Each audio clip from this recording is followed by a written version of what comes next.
Every culture across history has wrestled with a single relentless reality: time. Unlike the landscapes we cross, the oceans we navigate, or the skies we observe, time is not something we can see or touch. It surrounds us, yet it slips through our fingers the moment we try to hold it. We measure it with clocks, we mark it with calendars, but what it actually is remains elusive. Humanity has lived inside its current from the very beginning, and for just as long, we have dreamed of escaping its grip. The ancients built monuments aligned to celestial cycles, attempting to anchor human life to the eternal patterns of the cosmos. Farmers relied on the turning of the seasons to predict harvests. Philosophers like Augustine pondered whether time existed independently of human perception, or whether it was a construct of the mind. Even before modern science, thinkers sensed that time was not a simple, uniform stream, but something stranger, something tied to deeper truths about reality itself. Stories of bending time have always fired the imagination, from myths of gods who could step outside the mortal flow, to legends of seers who glimpsed the future. The desire to move beyond ordinary experience of time has been universal. It speaks to a human longing to undo mistakes, to preserve moments of joy, or to leap forward into unknown possibilities. Time, as both a prison and a dream, has shaped how civilizations explain their place in the universe. The scientific revolution offered tools to measure time with precision. Galileo used swinging pendulums to standardize intervals, while Newton framed time as an absolute backdrop against which the universe unfolds. Yet even then, questions lingered. Was this steady, universal ticking simply an assumption, or was it truly woven into the foundations of reality? Fast forward to the 20th century, and those assumptions shattered. Einstein showed that time was not an independent stage, but part of a flexible fabric interwoven with space.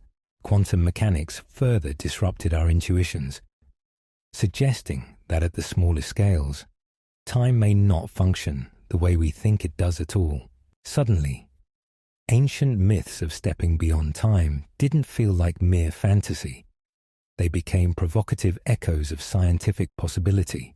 This theory begins at the intersection of history, physics, and imagination. It is not about speculation for its own sake, nor is it a casual flight of science fiction.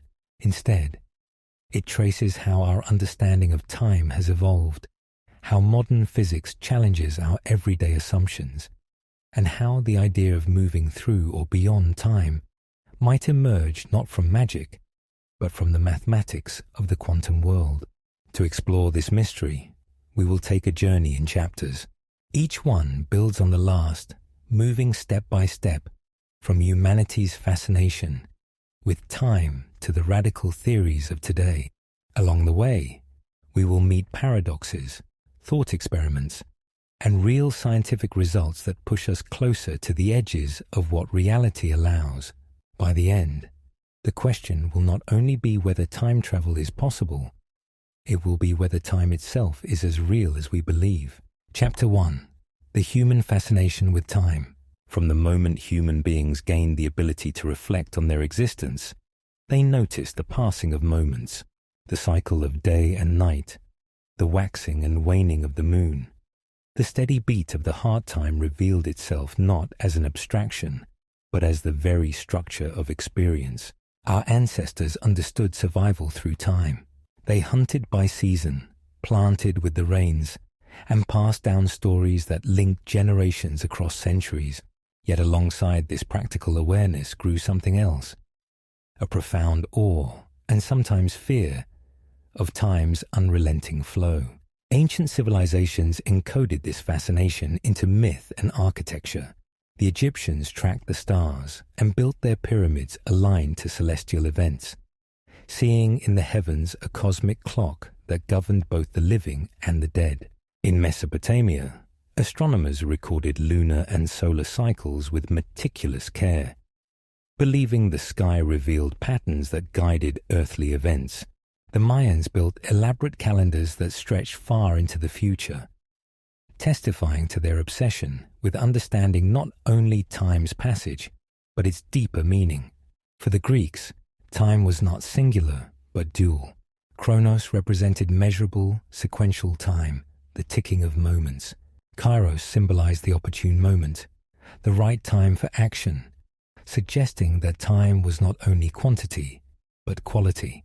Philosophers wrestled with questions that remain strikingly modern. Is time infinite, or does it have a beginning and end? Is it a river flowing past us, or are we the ones moving through a static landscape? Religious traditions, too, place time at the center of human destiny. In Hindu cosmology, time is cyclical, an endless series of births, deaths, and rebirths across cosmic ages. In Abrahamic traditions, time often has a linear trajectory, stretching from creation toward an ultimate resolution.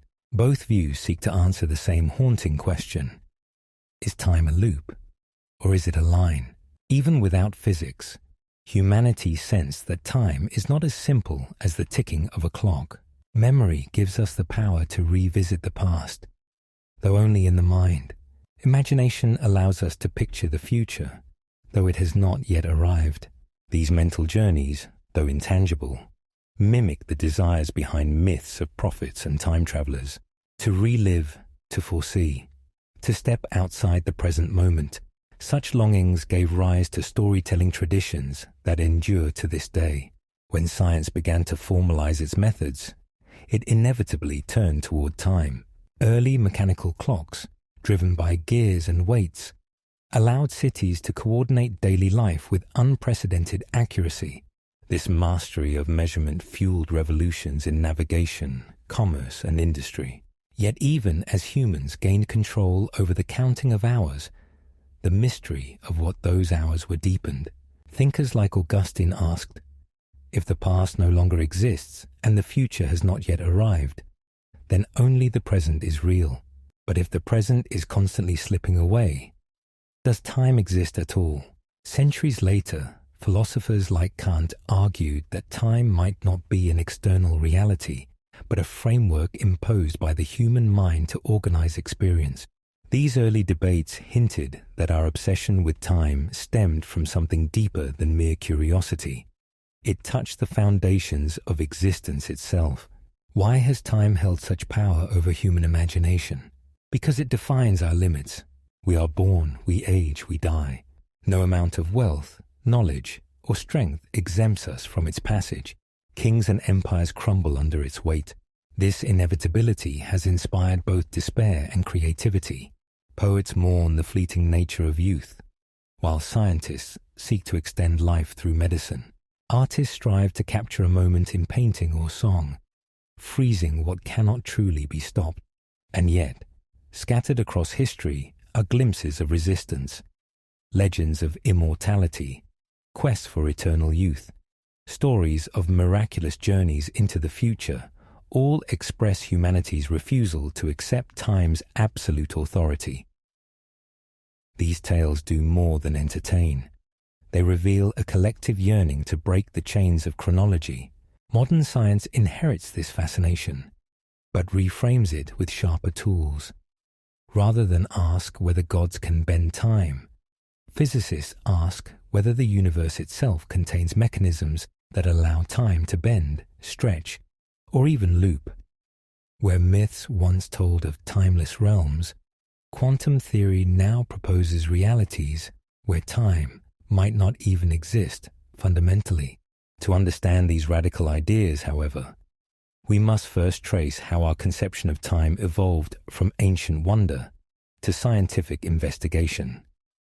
Before we can leap into quantum paradoxes, we must see how classical thought framed time as absolute, linear, and universal, and how that picture was eventually overturned. Chapter 2. What is time? The classical perspective. For most of human history, time was not treated as a puzzle to be solved, but as a given, a background against which all of life unfolded.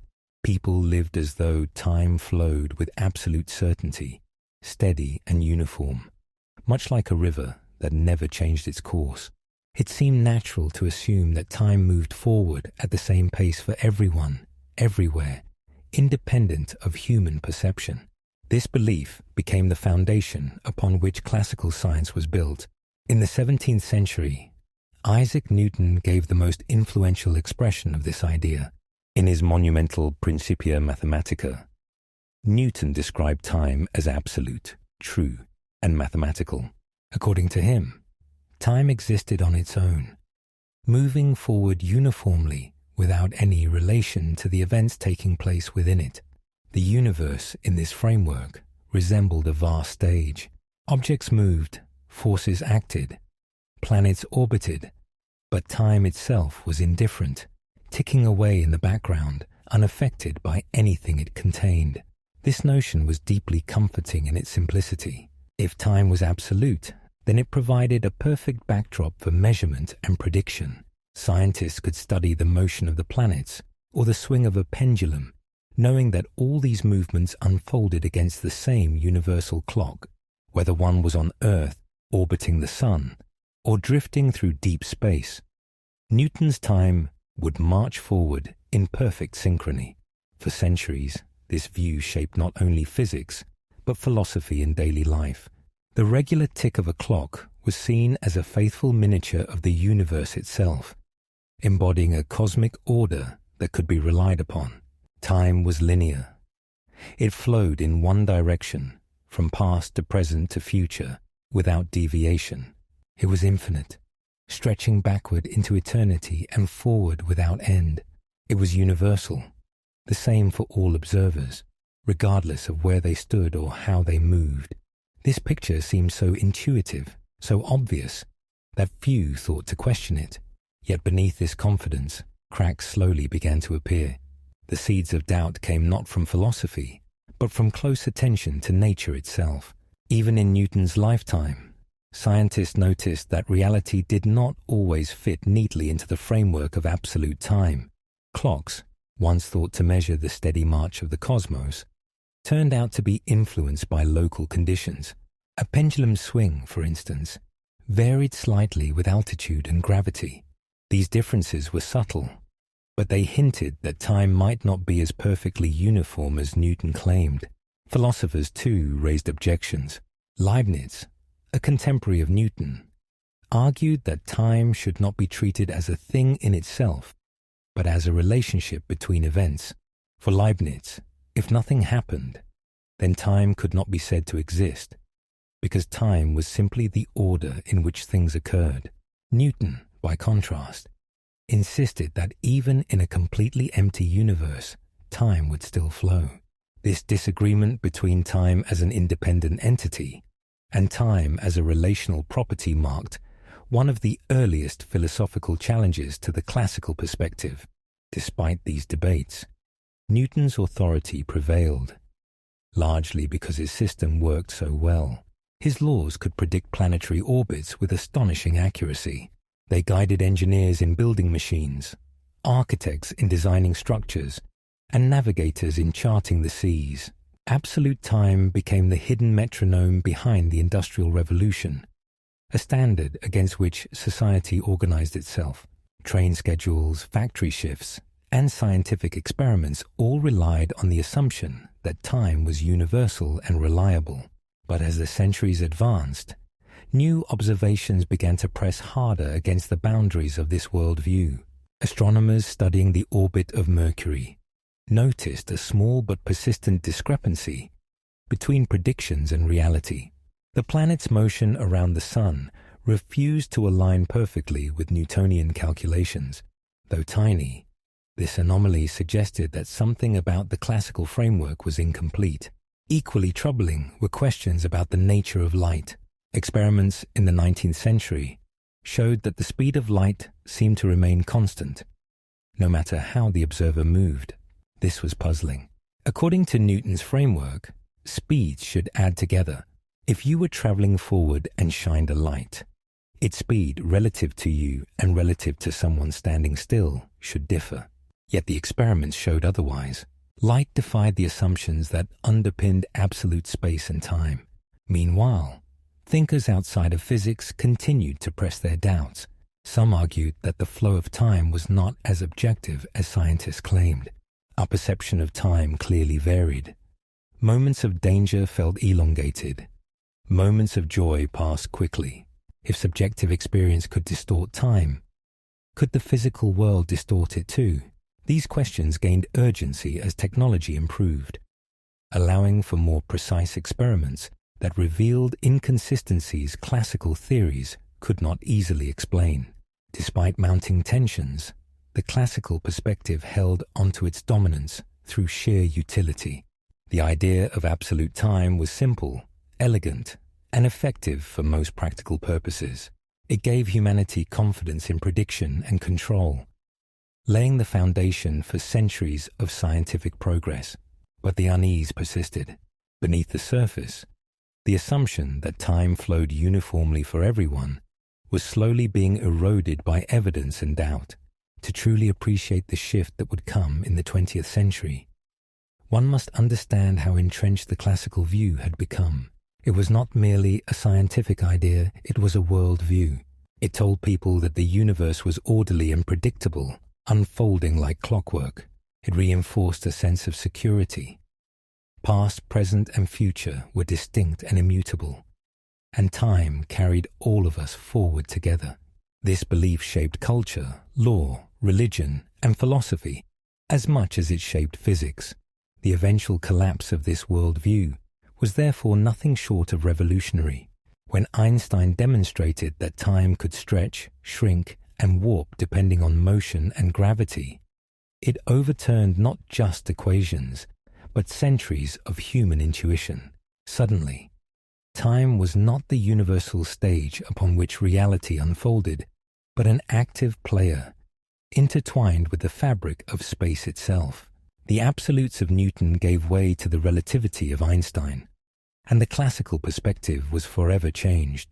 But before diving into relativity's radical implications, it is worth pausing to recognize how deeply the classical view shaped human thought. Its insistence on order and uniformity reflected humanity's desire for stability in a world of change. Its universality mirrored the longing for shared experience across vast distances, and its ultimate downfall revealed something profound: that reality is far stranger and time far less rigid than we ever dared to imagine. The classical picture of time, though incomplete, remains a crucial step in the story. It gave us the framework to build modern science, while also setting the stage for the discoveries that would break its grip. In the transition from Newton's absolute time to Einstein's relative time, we glimpse the heart of human progress, our willingness to let go of comforting illusions in pursuit of deeper truth. Chapter 3: Einstein's Revolution, Space-Time and Relativity. At the dawn of the 20th century, physics stood at a crossroads. The classical framework had carried science for centuries, explaining the motions of planets, the mechanics of machines, and the patterns of the natural world, with extraordinary success. Yet small cracks in its foundation had begun to widen. The behavior of light, the discrepancies in planetary orbits, and the puzzles of electromagnetism demanded an explanation that Newton's absolutes could no longer provide. Into this moment stepped a young physicist whose ideas would not simply revise the existing picture, but shatter it entirely. Albert Einstein was not yet a renowned figure when he began rethinking the nature of space and time. In 1905, working as a patent clerk in Switzerland, he published a series of papers that challenged the very foundation of physics. Among them was the theory of special relativity, a bold framework that redefined how motion, light, and time relate to one another. At its heart was a simple but radical insight. The speed of light is constant, no matter how fast the observer is moving. This single principle led to consequences that seemed impossible within the classical worldview. If the speed of light is always the same, then something else must give way. That something was time. Special relativity showed that time does not flow identically for all observers. Instead, it stretches or compresses depending on motion. A clock traveling at high speed will tick more slowly compared to one at rest. To the traveler, nothing feels unusual. Their seconds feel ordinary. But to an outside observer, those seconds are longer. This effect, known as time dilation, revealed that time is not absolute, but relative to the observer's frame of reference. The implications were staggering. No longer could time be thought of as a universal backdrop, ticking away uniformly. Instead, it was woven together with space into a single fabric. Space-time. Events were no longer described by where they occurred and when separately, but by their coordinates in this four-dimensional continuum. Space and time, once treated as distinct, were inseparable. Einstein's equations showed that space-time is not a rigid container, but a flexible medium, capable of bending and warping under the influence of mass and energy. This insight matured into his general theory of relativity, published in 1915, where special relativity dealt with motion at constant speeds. General relativity addressed acceleration and gravity. In this framework, gravity was no longer a mysterious force pulling objects together, as Newton described. Instead, it was the curvature of space-time itself. A massive object like the Earth bends the space-time around it, and smaller objects, like the Moon, follow the curves of that distortion. Time, too, is affected by this curvature. In regions of stronger gravity, time passes more slowly. A clock placed near a massive body will tick at a different rate than one far away in weaker gravity. This phenomenon, called gravitational time dilation, has been confirmed repeatedly through experiments, from observing the behavior of atomic clocks to tracking signals from satellites. It means that time is not uniform across the universe, but varies depending on the geometry of space-time. For the first time, science revealed that time could bend and stretch. The flow of seconds was no longer fixed but could be altered by speed and gravity. To human intuition, this seems impossible.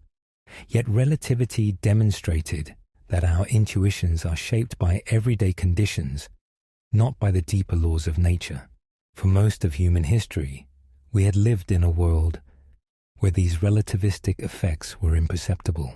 Only when measured with precision, or when dealing with immense scales, do the distortions of space-time become undeniable. Consider a thought experiment often used to illustrate time dilation. Two twins, one who remains on Earth and another who travels into space at near light speed. Upon returning, the traveling twin will have aged less than their sibling. Though it sounds like a paradox, relativity shows that it is a natural consequence of spacetime's geometry. Time is not universal. It depends on the path one takes through spacetime. The impact of relativity went far beyond physics laboratories. It transformed our conception of reality itself. Space and time were no longer fixed containers, but dynamic participants in the unfolding of the universe. The cosmos was not a clockwork machine governed by absolute time, but a flexible fabric where time could slow, bend, or even, in certain scenarios, appear to halt. Einstein's theories were not accepted immediately. They seemed too strange, too far removed from common sense. Yet experimental evidence steadily accumulated. Observations of starlight bending around the sun during an eclipse confirmed that space-time curves. The behavior of Mercury's orbit, once an anomaly, fell neatly into place under relativity's equations. Later, precise measurements of time on satellites confirmed gravitational time dilation, proof that relativity is not merely abstract, but affects technologies we rely on daily, like GPS. These discoveries marked a profound turning point. The classical picture of absolute linear universal time was gone. In its place stood a vision of the universe where time and space are interwoven, malleable, and deeply connected to the fabric of reality itself. Time could no longer be seen as a steady river carrying everything along equally. Instead, it was part of a cosmic landscape that could be shaped and stretched. This revolution did more than solve old problems. It opened the door to new questions. If time can bend and slow, could it be manipulated further? Could space-time itself allow pathways to the past, or shortcuts to the future. The mathematics of relativity hinted at exotic possibilities, wormholes, black holes, and closed time-like curves that seemed to blur the line between science and imagination. Yet Einstein himself was cautious. Though his theories revealed the pliability of time, he remained skeptical of notions like time travel, often preferring to emphasize stability and consistency. Still, his work laid the foundation for others to explore those frontiers. Once time was revealed as flexible, the dream of transcending its ordinary flow gained new scientific credibility. Einstein's revolution thus serves as a hinge in the story of time. On one side lies the classical world of absolutes, order, and certainty. On the other lies a universe of relativity, where time is local, variable, and inseparable from space. This shift was more than technical.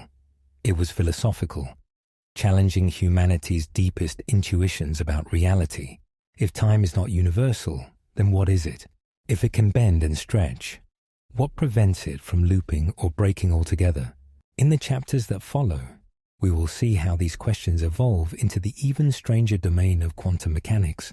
Relativity shows us that time is flexible. Quantum physics suggests that it may be fragmented, probabilistic, or even illusory. Together, they create the foundation for the most provocative idea of all, that time travel may not belong solely to myth, but to the structure of the universe itself. Chapter 4: Quantum Mechanics, a universe of uncertainty. While relativity reshaped our view of the cosmos at large, another revolution was unfolding at the opposite scale. In laboratories across Europe in the early 20th century, scientists began probing matter at its smallest levels. What they found did not simply refine the existing laws of physics, it overturned them. The microscopic world refused to obey the familiar rules of classical cause and effect. Instead, it operated according to principles that seemed contradictory, even absurd, to human intuition. This new framework came to be known as quantum mechanics. The origins of this revolution trace back to problems classical physics could not explain. One of the earliest was the mystery of blackbody radiation. When physicists tried to calculate how objects emit energy as heat, their equations predicted an infinite explosion of radiation at short wavelengths. Experiments, however, showed a very different pattern. In 1900, Max Planck proposed a radical solution. Energy is not continuous, but comes in discrete packets, which he called quanta. This small adjustment shattered centuries of assumption. Nature was not smooth, but granular at its core. Not long after, Einstein applied this idea to light itself. In 1905, he suggested that light, long thought of as a wave, also behaves like a particle, a photon. This dual character of light was not merely theoretical. Experiments confirmed that sometimes light spreads out like ripples on water, while at other times it collides with matter like tiny bullets. The old certainty of classical physics, where waves and particles were distinct categories, collapsed under the weight of evidence. Over the next decades, pioneers like Niels Bohr, Werner Heisenberg, and Erwin Schrödinger expanded these discoveries into a full theory. Their work revealed that electrons orbiting an atom did not follow neat planetary paths, as Newtonian logic would suggest. Instead, they occupied fuzzy regions of probability. An electron could not be pinned down to a single location until it was measured. Before observation, it existed in a superposition of possibilities here and there, up and down, spinning one way and the opposite simultaneously. This was not simply a matter of ignorance, as if scientists lacked the instruments to track hidden details. Quantum mechanics claimed something deeper. Reality itself, at the smallest scales, is not fixed until observed. Heisenberg captured this principle with his uncertainty relation.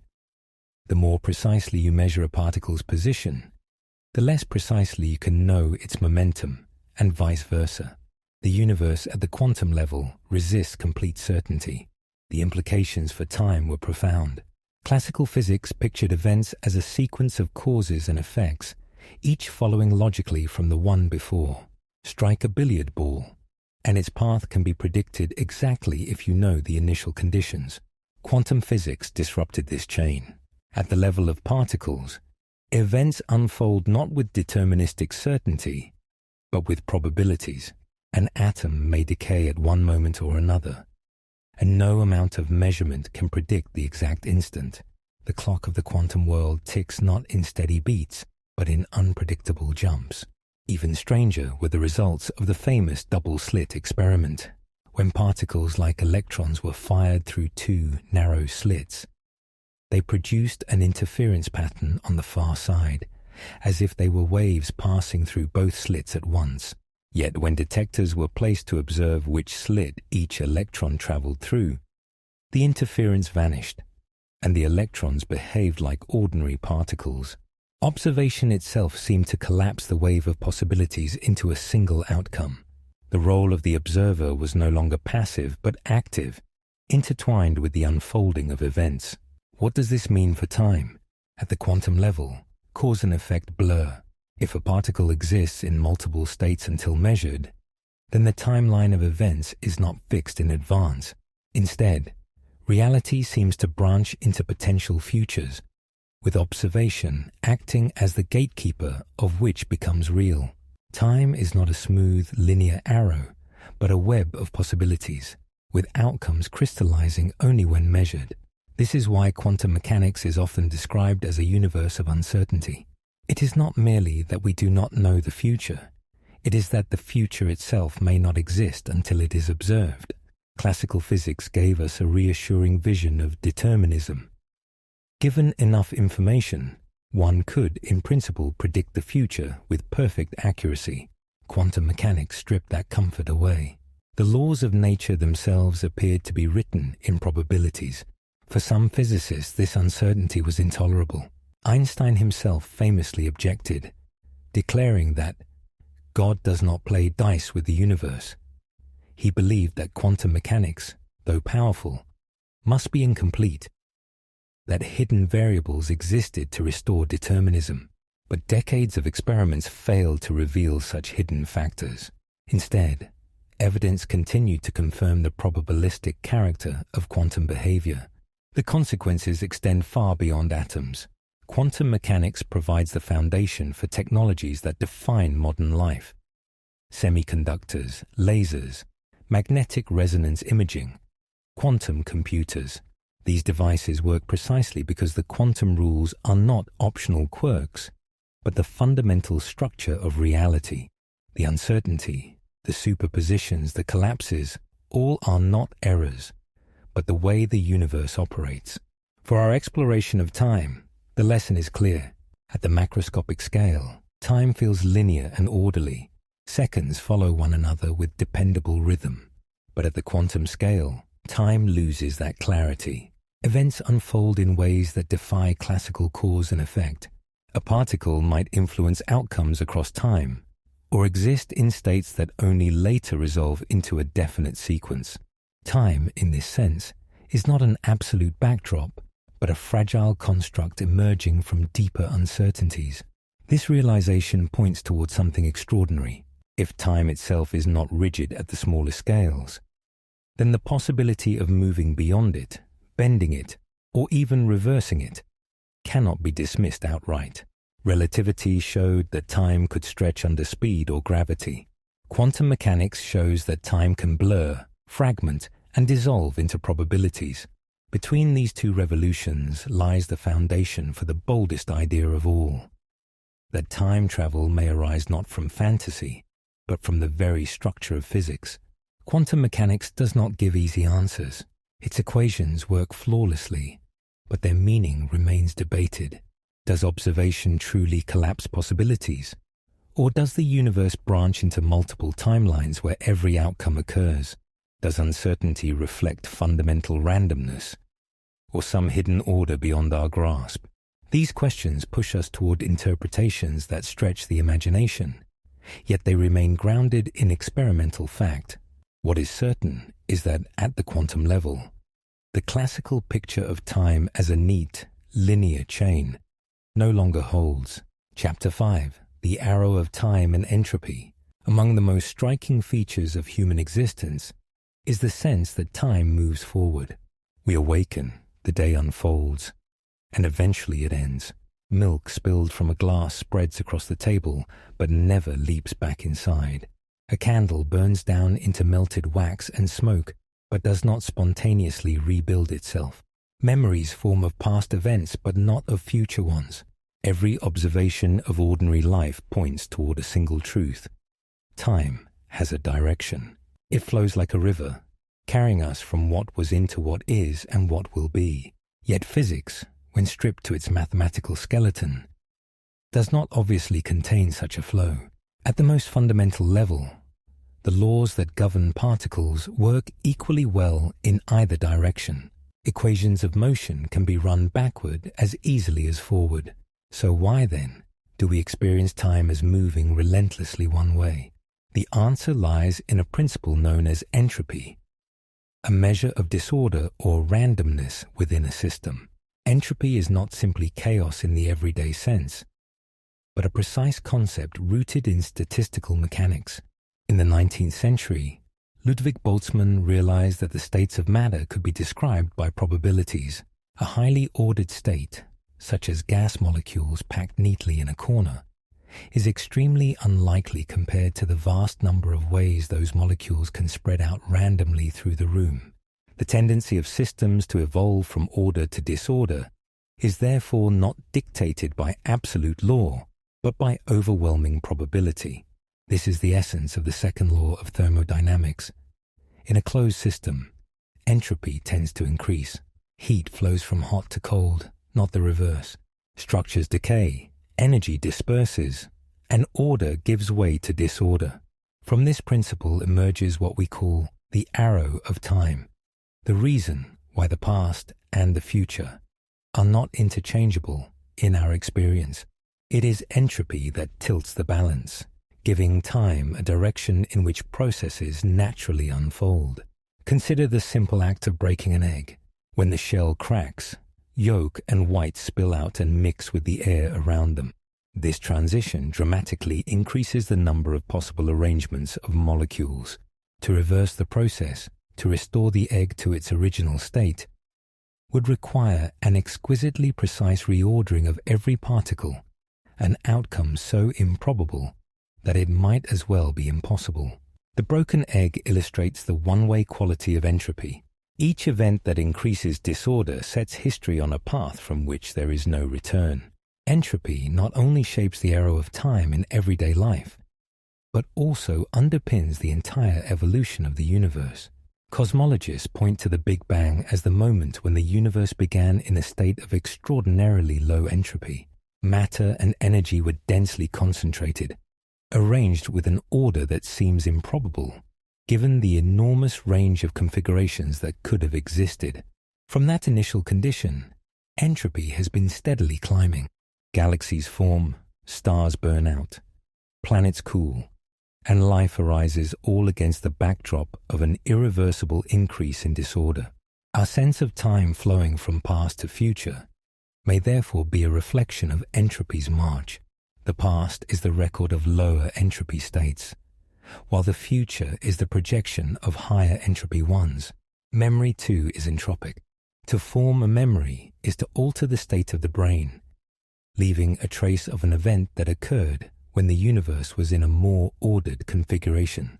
The future cannot be remembered because it corresponds to states of higher entropy that have not yet crystallized into reality. Yet the puzzle remains. If the fundamental laws of physics are time-symmetric, why did the universe begin in such a low entropy state in the first place? This question, sometimes called the past hypothesis, is one of the great unsolved problems of cosmology. Why should the cosmos have emerged from the Big Bang with such improbably perfect order? Some theories suggest that the expansion of the universe naturally produces the conditions for an arrow of time. Others argue that the low entropy beginning may be a brute fact, something without further explanation. Regardless of its ultimate origin, entropy provides the clearest explanation for why time feels irreversible. Without it, the flow of moments would be indistinguishable from their reversal. With it, time acquires a signature, a bias, a story. And that story runs from order to disorder, from simplicity to complexity, from past to future. Still, there are subtleties. Entropy does not increase in every single local interaction. In small systems, fluctuations can occur. A few particles may spontaneously align into a more ordered state for a brief instant, but over the grand scale, these fluctuations are drowned out by the overall rise in disorder. That is why we can, in theory, imagine moments where a broken egg spontaneously reassembles, but the probability is so astronomically low that the universe would not survive long enough to witness it. This entropic arrow of time also carries implications for the ultimate fate of everything. If entropy continues its relentless increase, the universe will eventually reach a state of maximum disorder. This scenario, known as heat death, envisions a cosmos where all energy is evenly distributed, no gradients remain, and no work can be performed. In such a universe, the arrow of time itself would fade, for there would be no distinction between past and future when nothing changes. The paradox then is striking. Time feels so vivid in our daily lives, yet it may be a temporary feature of a cosmos on its way to equilibrium. Our sense of flow could be tied not to the essence of time itself, but to the imbalance of entropy in a universe still far from its ultimate end. If the cosmos began in perfect disorder, or if it has already reached equilibrium, there would be no arrow, no flow, no experience of time as we know it. For those who wonder about moving beyond time, entropy presents both a challenge and a clue. It tells us that the forward flow we experience is deeply tied to the statistical behavior of matter, but it also reveals that this flow is not fundamental in the equations themselves. At the most basic level, the rules do not require time to move forward. Entropy is the emergent property that gives it direction. This means that in principle, under conditions where entropy does not increase, the arrow of time could vanish or even reverse. Some physicists have speculated about regions of the cosmos where this reversal might occur. If parts of the universe evolve differently, could there exist domains where entropy decreases and time seems to run backward relative to ours? Though no evidence has yet confirmed such regions, the possibility reminds us that time's arrow may not be as absolute as it feels. Entropy, then, is the hinge upon which our experience of time swings. It explains why we remember yesterday and not tomorrow, why processes unfold irreversibly, why history feels like a road traveled rather than a landscape fully present.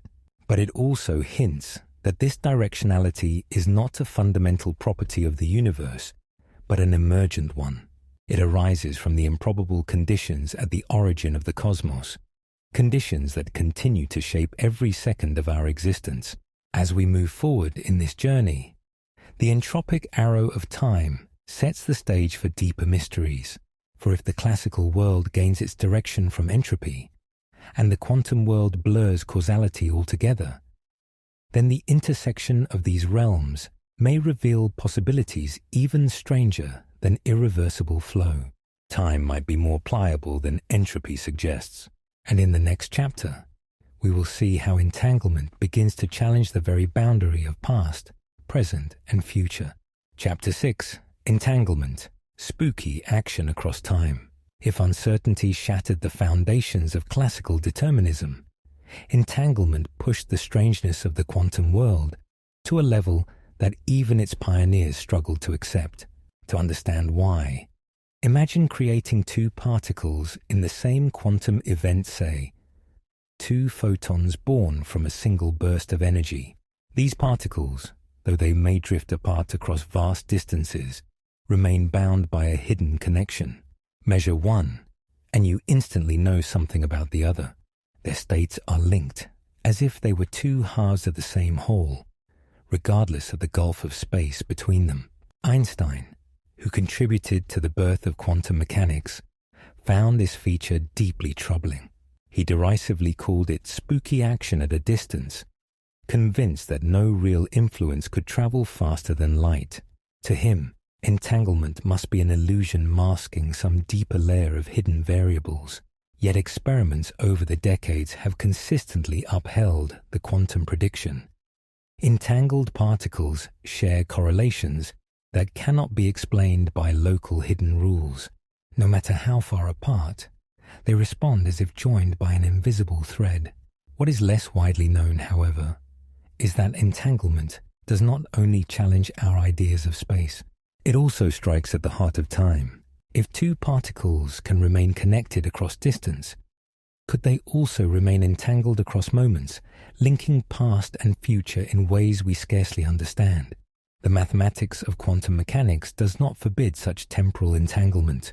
Indeed, certain experiments suggest it may already occur. To grasp this, consider how entanglement works in ordinary space.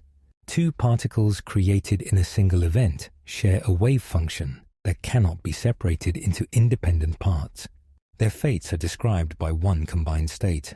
When a measurement occurs, the wave function collapses, producing correlated outcomes no matter how distant the particles have traveled.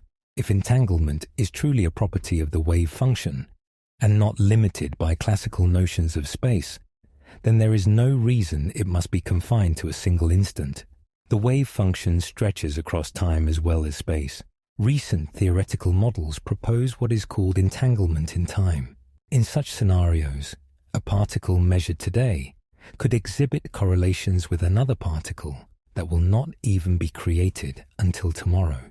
Experiments using photons have hinted at these effects, where measurements made in the present seem to depend on decisions made in the future. These results are delicate and still debated, but they open the door to a radical idea. The quantum web does not merely stitch space together, it may weave through time as well. Imagine the implications. If entanglement can span time, then events in the future could be bound to events in the past, not through causal chains, but through quantum correlations. The universe would not be a sequence of isolated moments, but a fabric where past, present, and future are interlinked. This would mean that the arrow of time, defined by entropy in the classical sense, is not the whole story. Beneath that surface flow, a deeper network might operate where temporal boundaries blur. One way to picture this is to think of a symphony. To us, listening from beginning to end, the music unfolds sequentially. Notes follow one another, and the melody builds.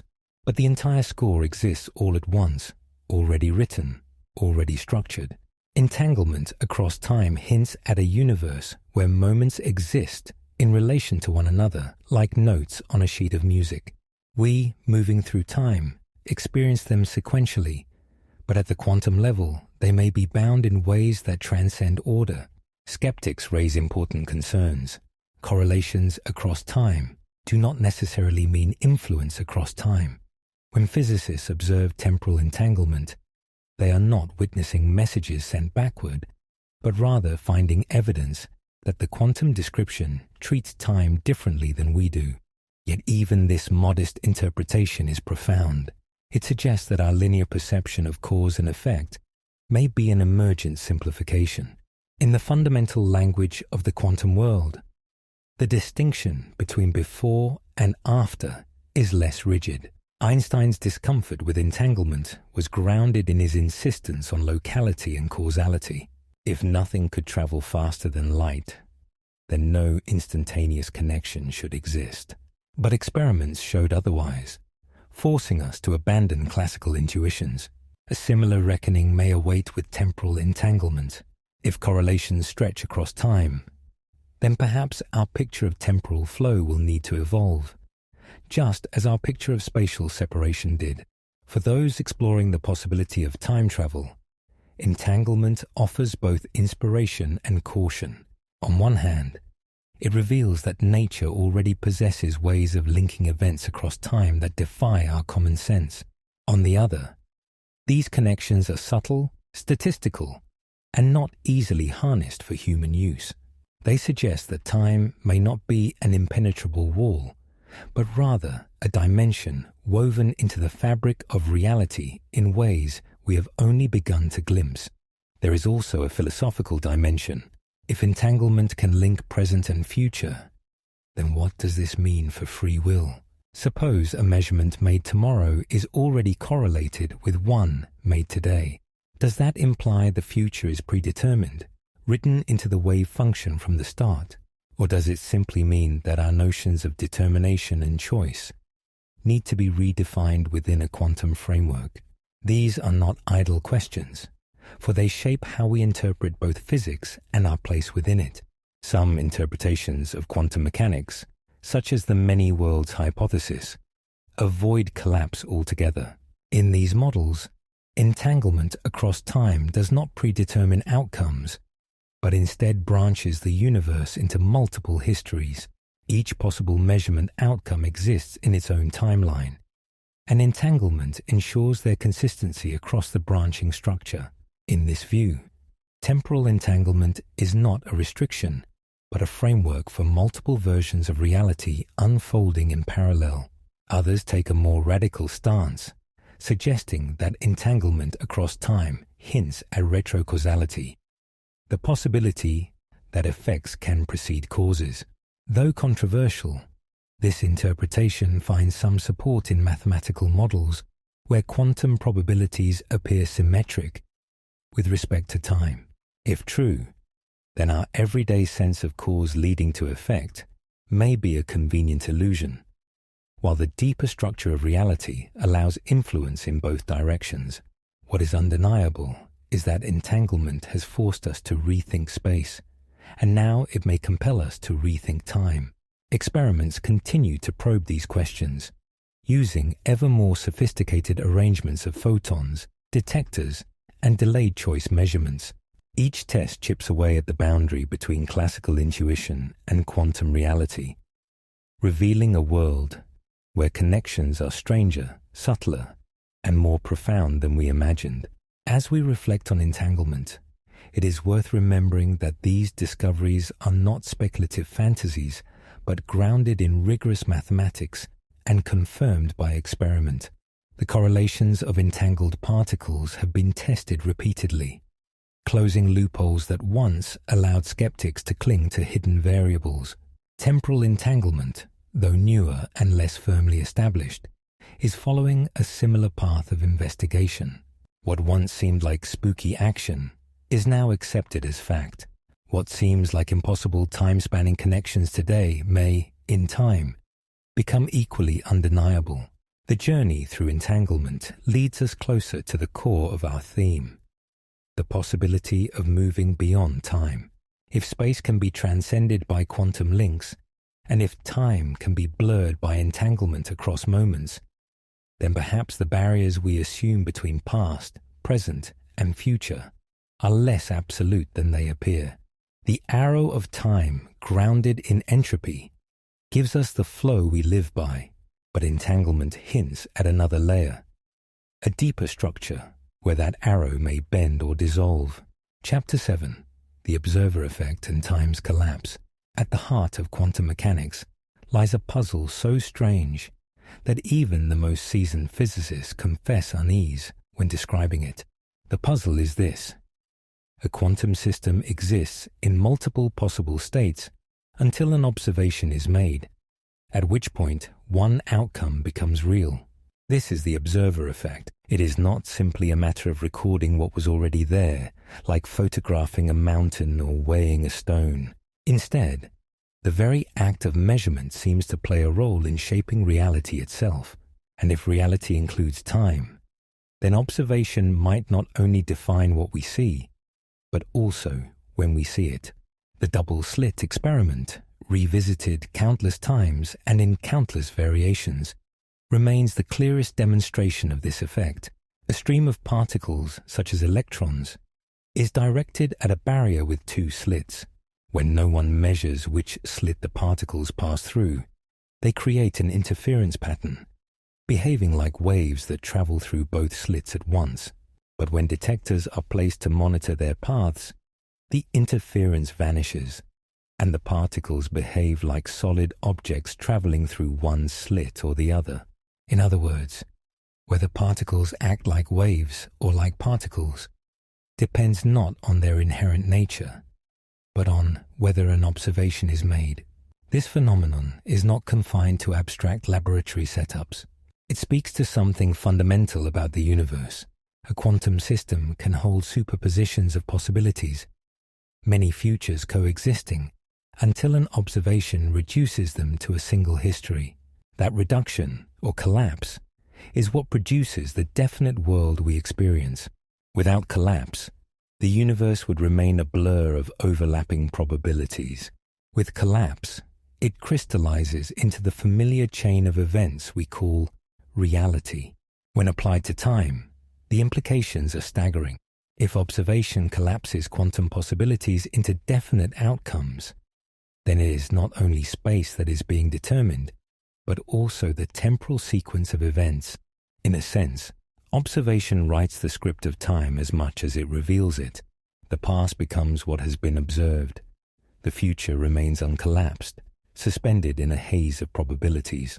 This distinction suggests that the flow of time we perceive is deeply tied to the act of measurement.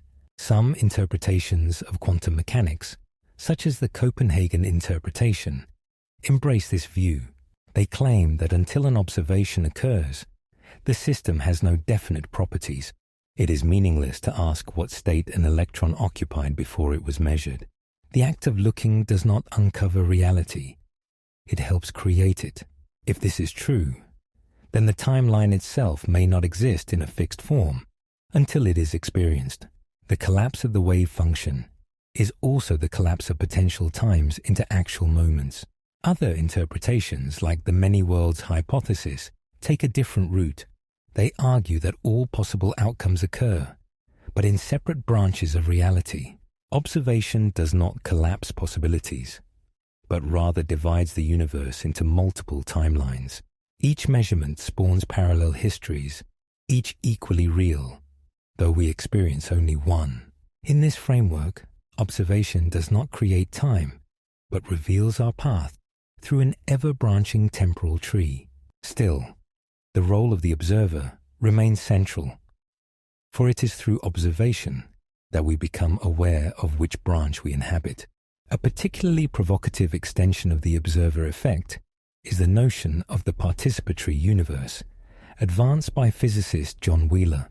He suggested that observers are not passive witnesses but active participants in bringing reality into being.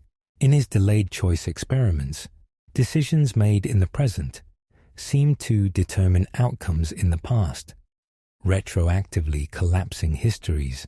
If observation can shape what has already happened, then time itself may be less rigid than we assume. The boundary between past and future, observer and observed, begins to blur. The role of consciousness in this process remains one of the most contentious debates in modern science.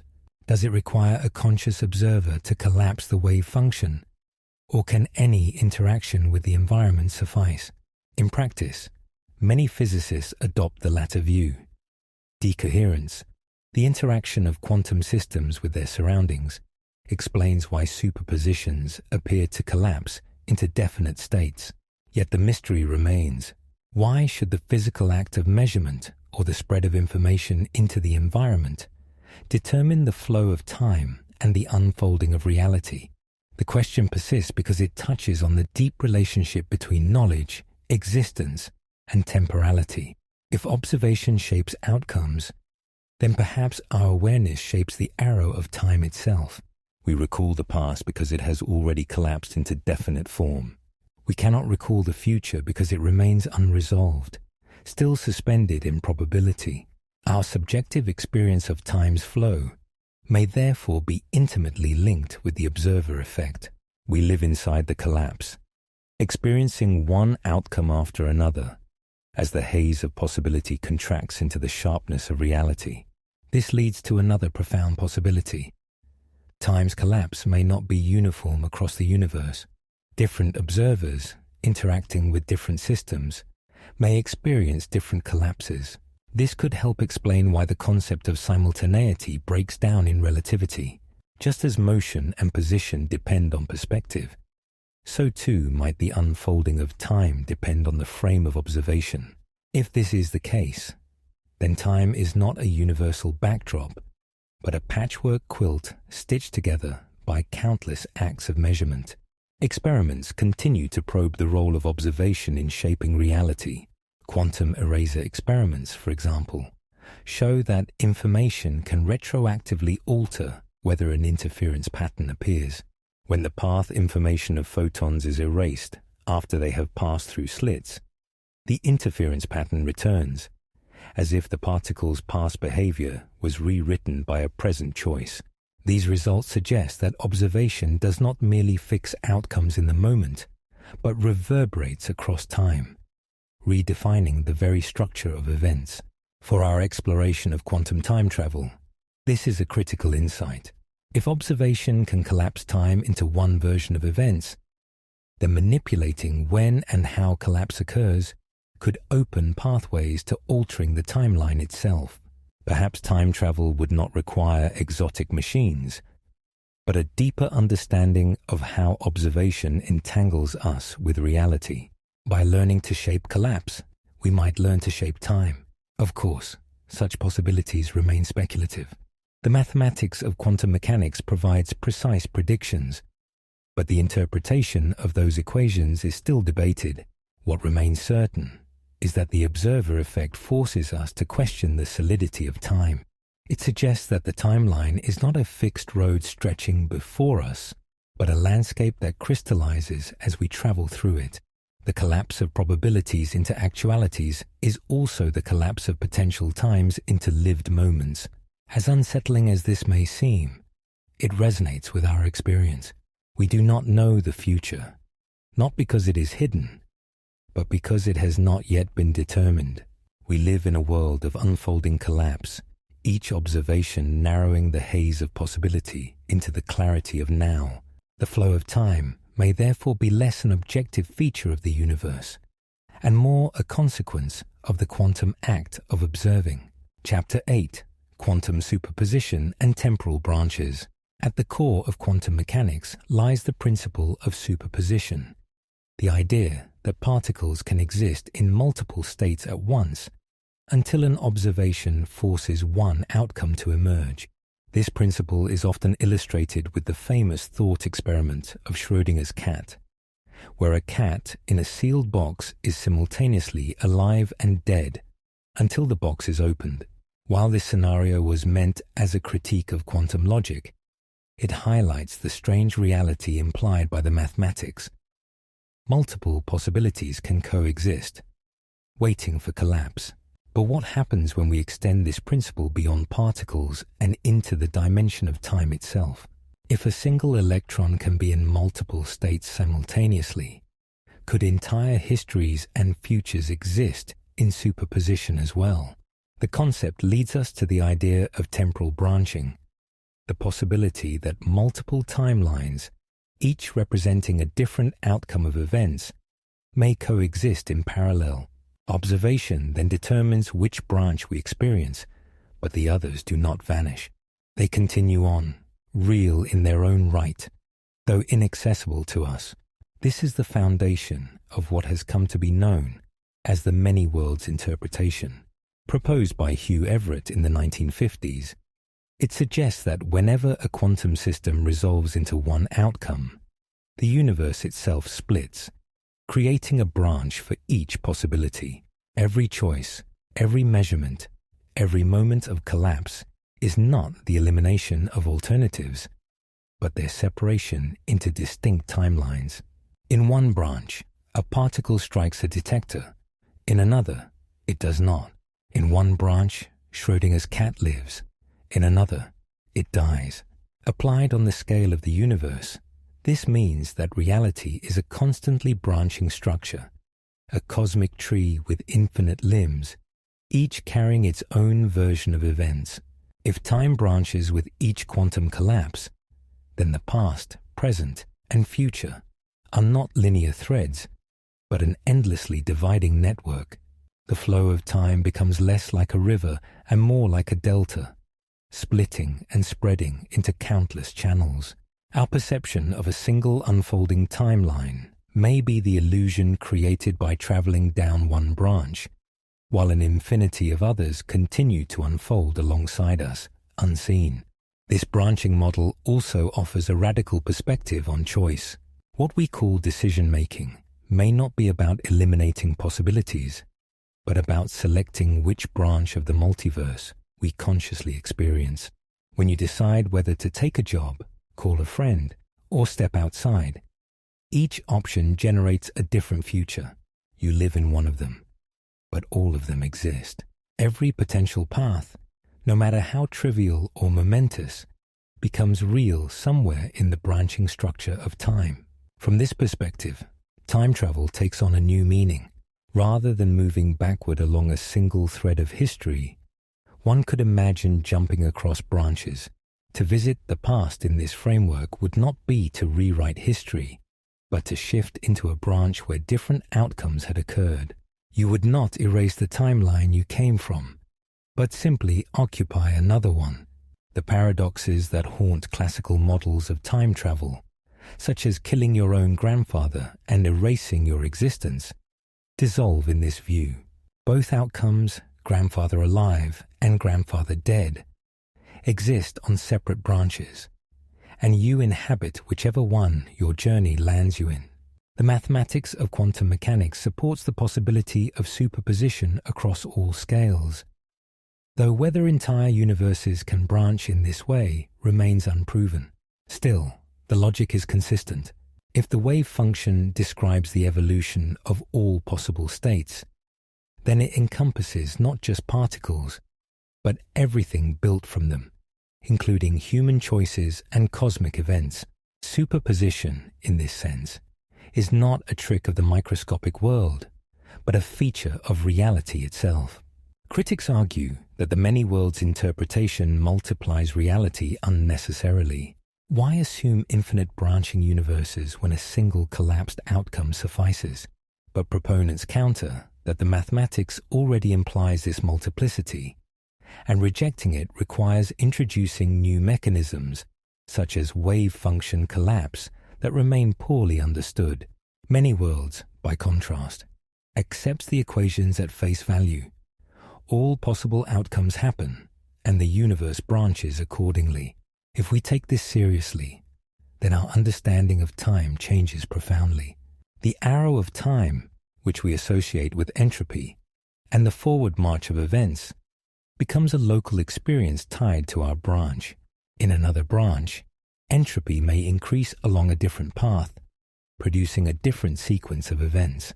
Time itself is no longer singular, but plural, a collection of timelines coexisting in superposition until observation places us within one. The implications for identity are equally profound.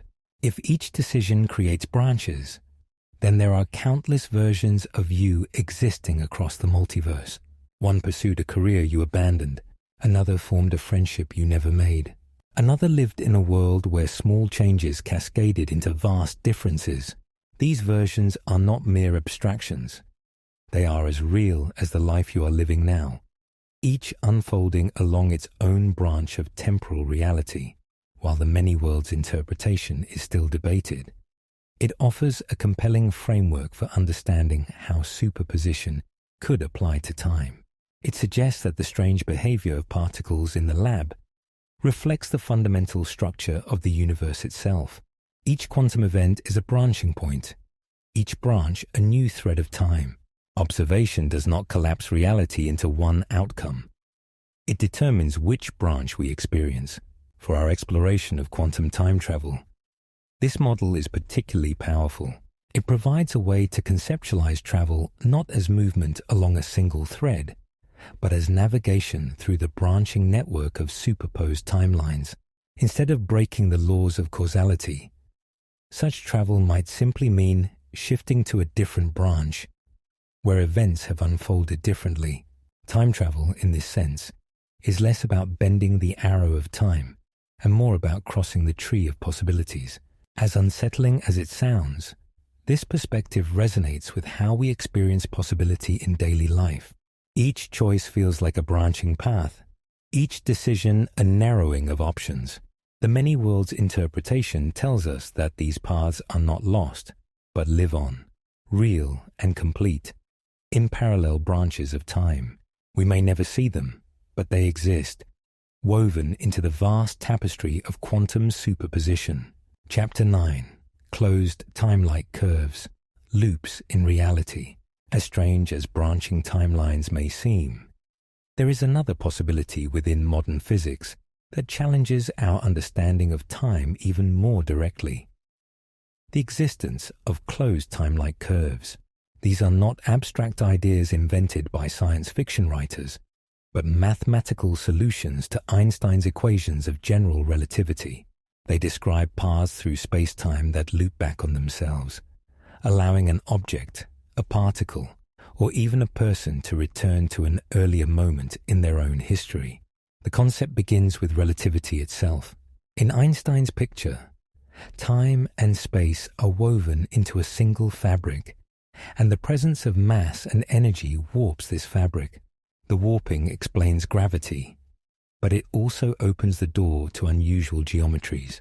Just as a sheet of paper can be folded until its edges meet, space-time too can, under certain conditions, bend until 2 points in time coincide.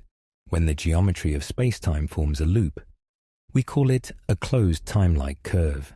The word time-like means that the path through the loop respects the rules of relativity. It is not faster than light travel, but a legitimate journey within the geometry of space-time itself. Physicists have identified several scenarios where closed time-like curves might exist. One of the most famous involves rotating black holes, known as Kerr black holes. The equations describing them suggest that deep inside their warped interiors, space-time might twist in such a way that closed loops of time become possible. Another example comes from theoretical constructs known as Tipler cylinders, infinitely long, rotating cylinders of mass. The mathematics suggest that if such an object were built, it would drag space-time around with it, creating loops that could allow time travel. While these constructs are far beyond anything humanity can build, their existence within the mathematics is important. They show that time loops are not forbidden by the laws of physics. Instead, they appear naturally as consequences of relativity. The issue, however, is whether such loops could exist in the real universe without destroying consistency. Closed time-like curves immediately raise the problem of paradoxes. If you can travel into the past, what prevents you from changing events in ways that contradict your own history? Could you, for instance, prevent your grandparents from meeting, thereby erasing your own existence? These scenarios seem to undermine the very idea of logical consistency. Yet the mathematics of closed time-like curves does not collapse under such questions. Instead, it suggests that reality might enforce consistency in ways we cannot fully grasp. One proposal is known as the Novikov self-consistency principle. It argues that if closed time-like curves exist, then events along them must be self-consistent. In other words, you cannot change the past in ways that create contradictions. If you attempt to act differently, the timeline adjusts in such a way that your actions are already part of history. You may travel back, but everything you do there was always meant to happen. This removes paradoxes by making time loops deterministic. Another possibility arises from quantum mechanics.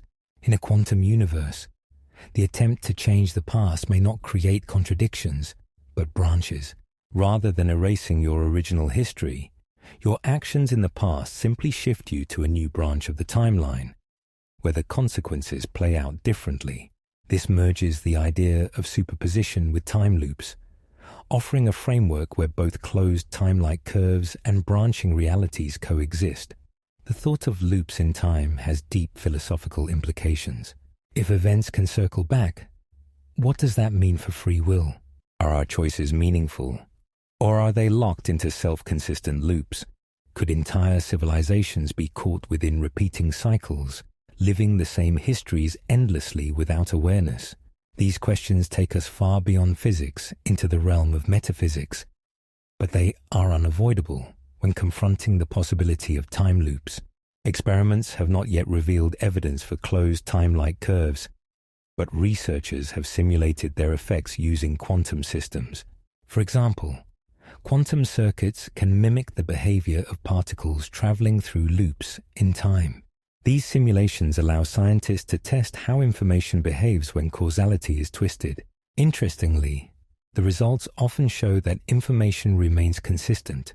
Messages sent backward through a simulated loop cannot create contradictions. Instead, the system resolves them in ways that preserve coherence. While these are only analogs, they provide hints that nature may be structured to prevent paradoxes from arising. Even if time loops were real, the existence of closed time-like curves would transform our understanding of the universe. They would mean that time is not a straight arrow, or even a branching tree, but a fabric that can fold back on itself. They would blur the distinction between past and future, suggesting that events are not arranged linearly, but can repeat, intertwine, and circle endlessly. To experience such a loop would be to live within a story that never truly ends, always returning to its beginning. The possibility of loops in time also raises questions about our own universe's origins. Could the Big Bang itself be part of a closed time-like curve, the universe giving birth to itself in a self-contained cycle? Some cosmological models suggest that time might not have a beginning or an end, but instead exist as an eternal loop. In such a model, everything that happens has already happened and will happen again. An infinite cycle of repetition written into the geometry of space-time itself.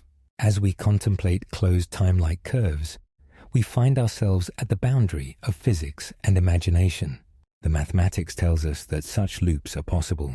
The challenge lies in reconciling them with our understanding of causality and observation. Whether reality allows them or not remains unknown, but their existence within the equations is a reminder that time is far stranger than our daily experience suggests. Chapter 10.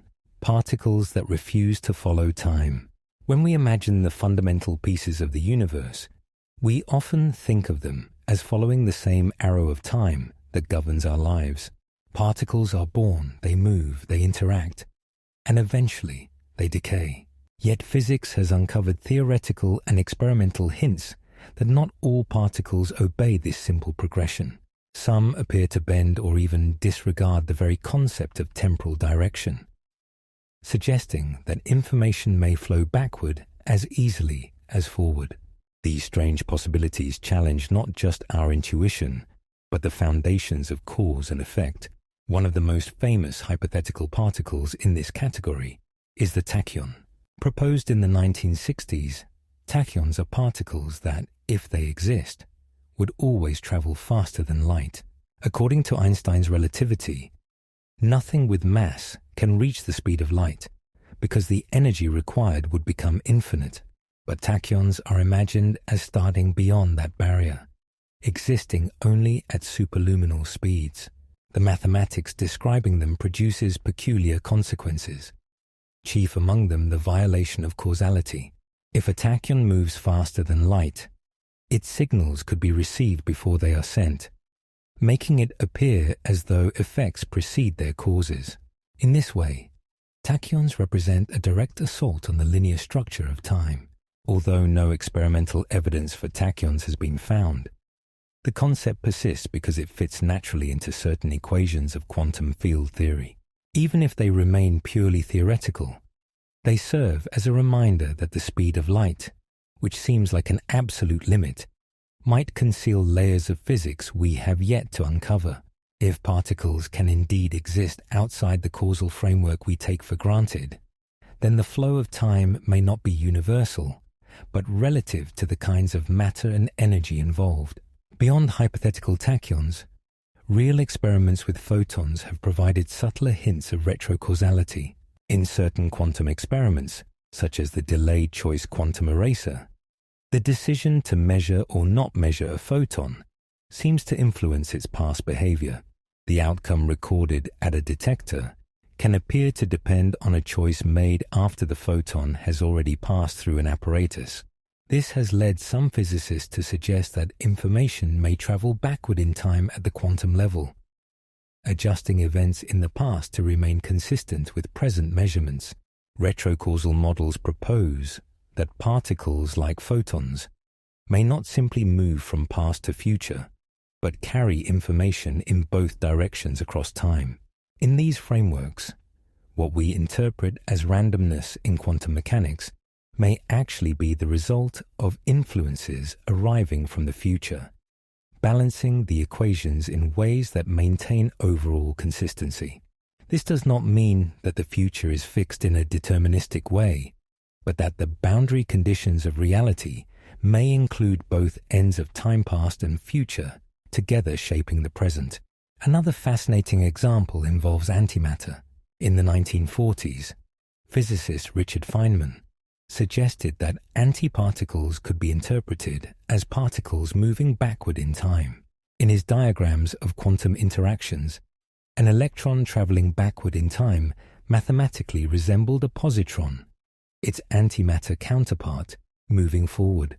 While this may be more of a mathematical trick than a literal description, it highlights the strange flexibility of time at the quantum level. Antimatter, in this sense, blurs the distinction between past and future, hinting that the symmetry of time may run deeper than we realize. The idea that particles can ignore time's flow also resonates with the concept of advanced waves in electromagnetism. According to the equations of classical electrodynamics, waves can be both retarded, traveling forward in time, and advanced, traveling backward. In practice, we observe only the forward-moving solutions, but the mathematics allows both. And some interpretations of quantum theory suggest that advanced waves may play a hidden role in maintaining consistency across temporal scales. If true, this would mean that every event in the universe is not only influenced by its past, but also subtly constrained by its future. Such possibilities invite us to rethink causality itself. We tend to believe that causes always come before effects, that the past determines the present, and the present shapes the future. But if particles can move backward through time or exchange information across temporal boundaries, then causality may not be one-directional. Instead, it could be a two-way street, with influences flowing in both directions, creating a web of interdependence that extends across time just as entanglement extends across space. The implications for time travel are obvious. If information can already move backward in subtle ways, perhaps the barrier to moving matter or consciousness is not as insurmountable as it seems. Small-scale retrocausality could be the quantum foundation for larger-scale temporal navigation. Rather than building machines to push ourselves through time, we may one day learn to harness the same processes that allow photons or virtual particles to bend causality. Skeptics argue that retrocausality is an unnecessary complication, a way of interpreting quantum experiments that could just as easily be explained by other models. Yet even among skeptics, the mathematical symmetry of time is undeniable. The equations that describe the fundamental forces of physics often work just as well backward as forward. It is only our macroscopic experience tied to entropy that enforces the arrow of time. On the quantum scale, time seems far less rigid, and particles appear to test its boundaries in ways that remain mysterious. For our exploration, these particles that refuse to follow time are more than curiosities. They hint that the universe does not respect our intuitive sense of before and after. Instead, reality may be structured in such a way that time is negotiable, a parameter that can bend, reverse, or dissolve depending on context. This realization brings us closer to understanding how time travel might work, not as a violation of natural law, but as a consequence of the flexibility already written into the equations of physics. Chapter 11. Consciousness and the Quantum Mind. For centuries, human consciousness has remained one of the greatest mysteries in science. Neuroscience has mapped the brain in exquisite detail, revealing how neurons fire, how synapses strengthen, and how chemical signals transmit information. Yet the subjective experience of awareness, the inner movie of thoughts, feelings, and perceptions, still resists explanation. The so-called hard problem of consciousness is not simply about how the brain processes information, but why that processing feels like something from the inside. Why is there a first-person perspective at all? One idea that has gained traction among physicists and philosophers alike is that consciousness may not emerge solely from classical neural activity. Instead, it might involve quantum processes operating at scales far smaller than neurons, perhaps even within the microtubules that give structure to brain cells. This proposal, known as the orchestrated objective reduction theory, suggests that quantum states in these cellular structures could sustain coherence long enough to influence thought. If true, then the mind is not just a product of biology, but also a direct participant in the quantum foundations of reality. What makes this idea particularly relevant to time is that quantum processes do not follow the straightforward chronology we associate with everyday life. Superposition, entanglement, and retrocausality all point to a universe where past, present, and future are more fluid than fixed. If consciousness is rooted in these same processes, then awareness itself may be capable of perceiving or even interacting with reality outside the rigid arrow of time. In other words, the brain might serve as a biological interface with the timeless domain of quantum mechanics. Consider déjà vu, the uncanny sensation that a present moment has already been experienced.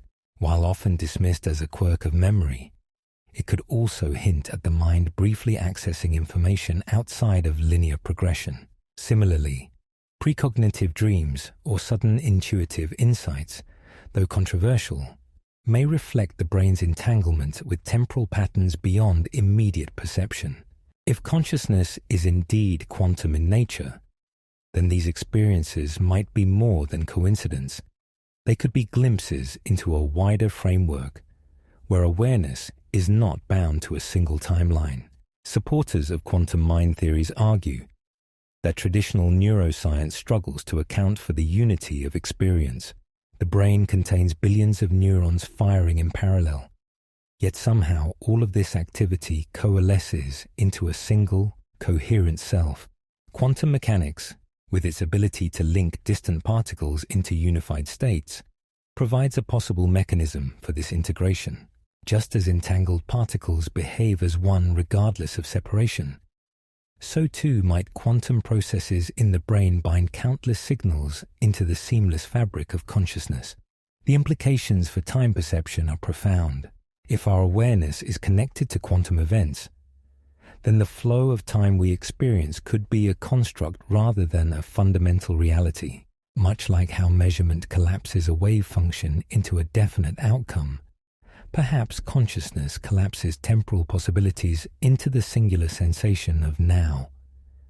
The present moment would then be less of a point moving along a line and more of a choice carved from many potential futures and pasts. Critics argue that the brain is too warm and noisy for delicate quantum effects to persist, since coherence typically requires isolation from the environment. However, research in quantum biology has shown that life may already exploit quantum mechanics in surprising ways. Photosynthesis, for example, appears to rely on quantum coherence to efficiently transfer energy within plant cells. If plants can use quantum effects to process sunlight, it is not unthinkable that the human brain, far more complex and adaptable, could harness them for awareness.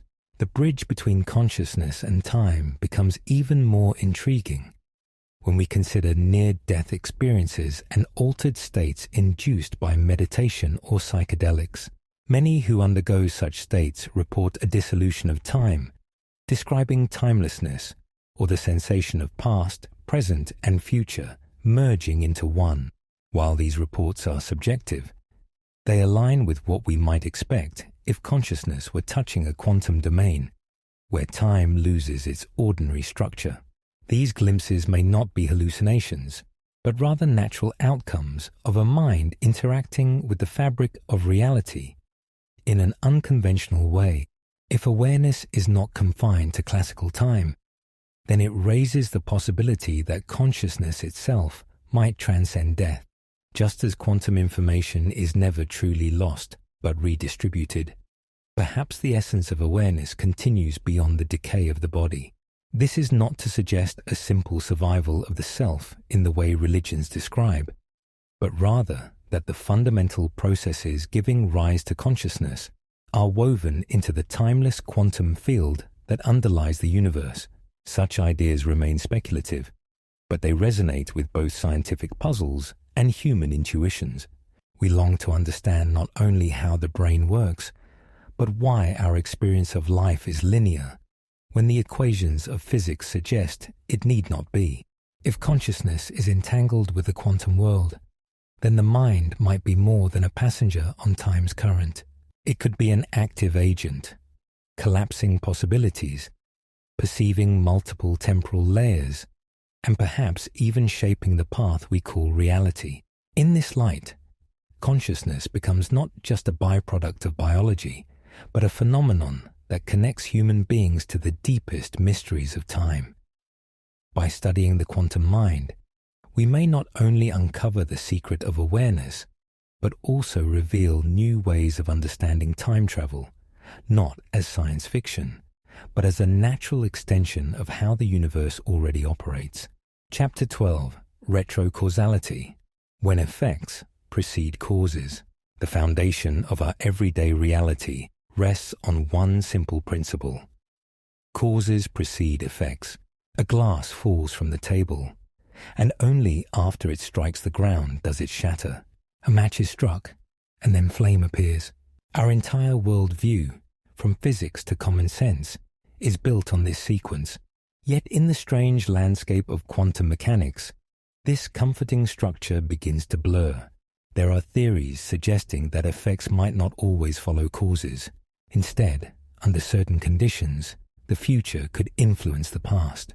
This idea, known as retrocausality, challenges one of the deepest assumptions about how reality works.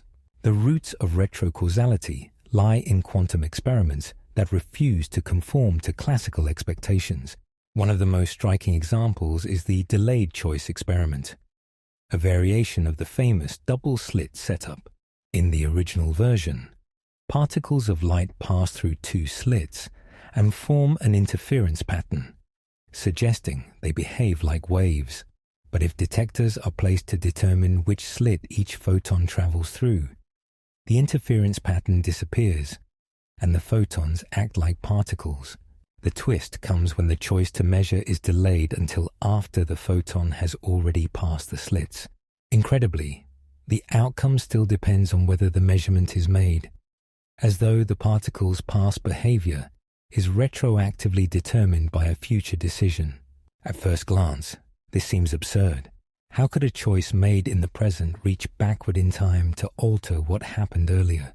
Yet repeated experiments have consistently shown that the quantum world does not obey the simple arrow of causation we expect. One interpretation is that particles carry multiple potential histories, and only when observed does one history solidify. But another interpretation, more radical and less comfortable, is that the act of measurement itself sends information backward in time, rewriting the past to match the present. This idea is not limited to photons or slits. The transactional interpretation of quantum mechanics, proposed by physicist John Cramer, suggests that every quantum event involves a handshake between waves traveling forward in time and waves traveling backward. When an electron emits a photon, the emission is completed only when a matching wave from the future confirms it. According to this model, reality is a dialogue across time, with the present moment emerging from negotiations between past and future. If this is true, then the past is not a fixed record, but an evolving tapestry shaped by influences from both directions of time. The future would not merely unfold from initial conditions, but actively participate in shaping those very conditions. This reframing of cause and effect destabilizes much of classical reasoning, but opens the door to extraordinary possibilities. Could decisions we make tomorrow subtly shape the circumstances we encounter today? Could intuition, déjà vu, or sudden bursts of insight be glimpses of information echoing backward through time's fabric? Skeptics argue that retrocausality is unnecessary, that the mathematics of quantum mechanics can be explained without invoking backward influence. They point out that while delayed choice experiments look paradoxical, they do not permit actual communication from the future to the past. No information, they claim, travels backward. Instead, the results simply reflect how quantum systems remain undefined until observed. Still, even within this conservative view, the unsettling fact remains. The boundary between past and future is not as rigid as once believed. The concept of retrocausality also forces us to reconsider free will. If the future can shape the past, are we truly making choices, or are we playing out roles in a larger script already written across the timeline? One perspective suggests that both past and future are equally real, with the present as the meeting point where they interact. In this block universe view, time does not flow. Instead, all events exist simultaneously, and retrocausality is simply another way of describing their interconnectedness. For some researchers, retrocausality may also help resolve long-standing paradoxes in physics. Quantum entanglement, where particles instantly affect each other regardless of distance, might be better understood if influences are allowed to travel both forward and backward in time.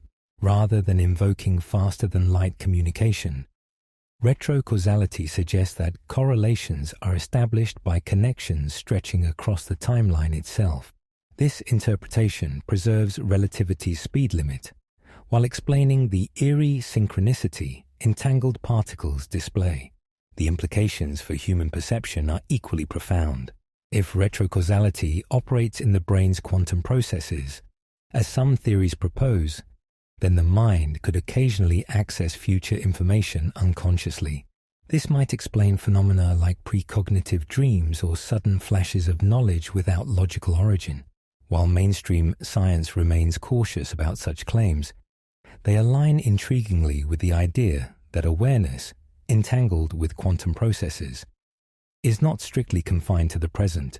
Retrocausality also challenges how we think about science itself. Experiments are designed under the assumption that past conditions determine outcomes. But if the future plays a role, then the act of experimenting could itself influence results in subtle, unexpected ways. It may be that what we call randomness in quantum outcomes reflects not ignorance of hidden variables, but the interplay between past causes and future effects we do not yet understand. To accept retrocausality is to embrace a universe where causation is not a straight arrow, but a loop, weaving forward and backward into a complex fabric. Instead of time being a river flowing in one direction, it may be a sea with currents moving both ways, creating interference patterns that shape our reality. We navigate this sea with the illusion of linearity, but underneath, the waters of causation may churn with hidden reversals. What would it mean if retrocausality is true? On the deepest level, it suggests that reality is not constructed moment by moment, but emerges from the entire timeline working together. Past, present, and future are not separate domains, but interdependent layers, each shaping the other. The story of the universe, then, is not a line being written, but a tapestry constantly woven from both ends. As unsettling as it is, retrocausality may be the key to reconciling quantum mechanics with human experience. It points to a reality where time is not simply something we pass through, but a medium of communication between what has been and what will be. In this vision, every choice resonates in both directions, and the future is not waiting for us to arrive. It is already reaching back to meet us. Chapter 13. The experiments that defied temporal logic. When physics is tested in the laboratory, we expect results that reinforce the order of cause and effect. Yet some of the most striking experiments ever designed have done the opposite. They point toward a reality where time is less like a straight line and more like a puzzle with pieces that don't always fit neatly together. The more deeply scientists probe the quantum world, the more they encounter results that seem to blur or even erase the very sequence of events. One of the clearest examples of this is the delayed choice experiment. Originally conceived by physicist John Archibald Wheeler, this experiment expanded upon the famous double-slit setup. Imagine a single photon of light fired toward two slits. With no measurement, it creates an interference pattern, behaving like a wave. If detectors are added to identify which slit the photon passes through, the interference disappears, and it behaves like a particle. Wheeler's idea was to delay the decision of whether to measure until after the photon had already passed the slits. If classical logic held, the photon's past action should be locked in. But what experiments revealed is that the photon's behavior wave or particle was determined retroactively. Based on a choice made in the present, it was as though the photon's history was rewritten to align with the outcome. This was unsettling enough, but later variations took the puzzle further. In the quantum eraser experiment, pairs of entangled photons are created. One photon travels through an interferometer, while the other is measured separately. If information about which path the first photon took is preserved, the interference pattern vanishes. If that information is erased, even after the photon has already been detected, the interference pattern returns. This suggests that events in the future measurement influence whether the past record of the photon behaves like a particle or a wave. What makes these results so disturbing is that no hidden mechanism or delay in detection explains them. The mathematics works out perfectly in quantum theory, but the logic defies our ordinary sense of time. When researchers erase the path information after the fact, the pattern on the detector changes as though the earlier event had always been different. The timeline seems pliable, responsive to actions not yet taken when the photon was in flight. Physicists are careful to clarify that these experiments do not allow messages to be sent to the past. They do not open the door to paradoxes where someone prevents their own birth. Yet they do suggest that the boundary between past and future is less strict than classical science assumed. Rather than events being permanently set once they occur, quantum reality seems to carry multiple possibilities, with later choices shaping which history becomes real. Another set of experiments comes from Bell tests, which explore the strange correlations between entangled particles. In some variations, the settings for measurements are chosen by random number generators or even cosmic sources of light, ensuring no communication could influence the results. Yet entangled particles still respond instantly in ways that appear coordinated. The only alternatives are either faster-than-light communication, or that the correlations extend outside the simple flow of time, reaching backward as well as forward. Retrocausality offers a framework that preserves the principle of relativity while explaining these otherwise inexplicable connections. Even beyond photons, similar principles appear when testing other particles. In neutron interferometry, researchers have found interference patterns that shift based on later adjustments to the setup. These experiments echo the same theme. The future cannot be completely separated from the past. What we consider to be settled outcomes may not truly be settled until all aspects of the system, including measurements, align. Skeptics argue that these interpretations stretch the data too far. They suggest that quantum probabilities, not retroactive changes, account for the results. According to them, nothing in the timeline is rewritten. Instead, quantum systems are fundamentally undefined until measurement. Yet this explanation still erodes the classical idea of a past that exists independently of observation. Whether we call it retrocausality or probabilistic definition, the lesson remains. Time is not the simple container of events we once thought it to be. For those willing to follow the implications, these experiments hint at a universe where information does not travel only forward. Instead, it circulates through space-time in ways we are only beginning to grasp. Some theorists believe this could explain why quantum mechanics resists a clean merger with relativity.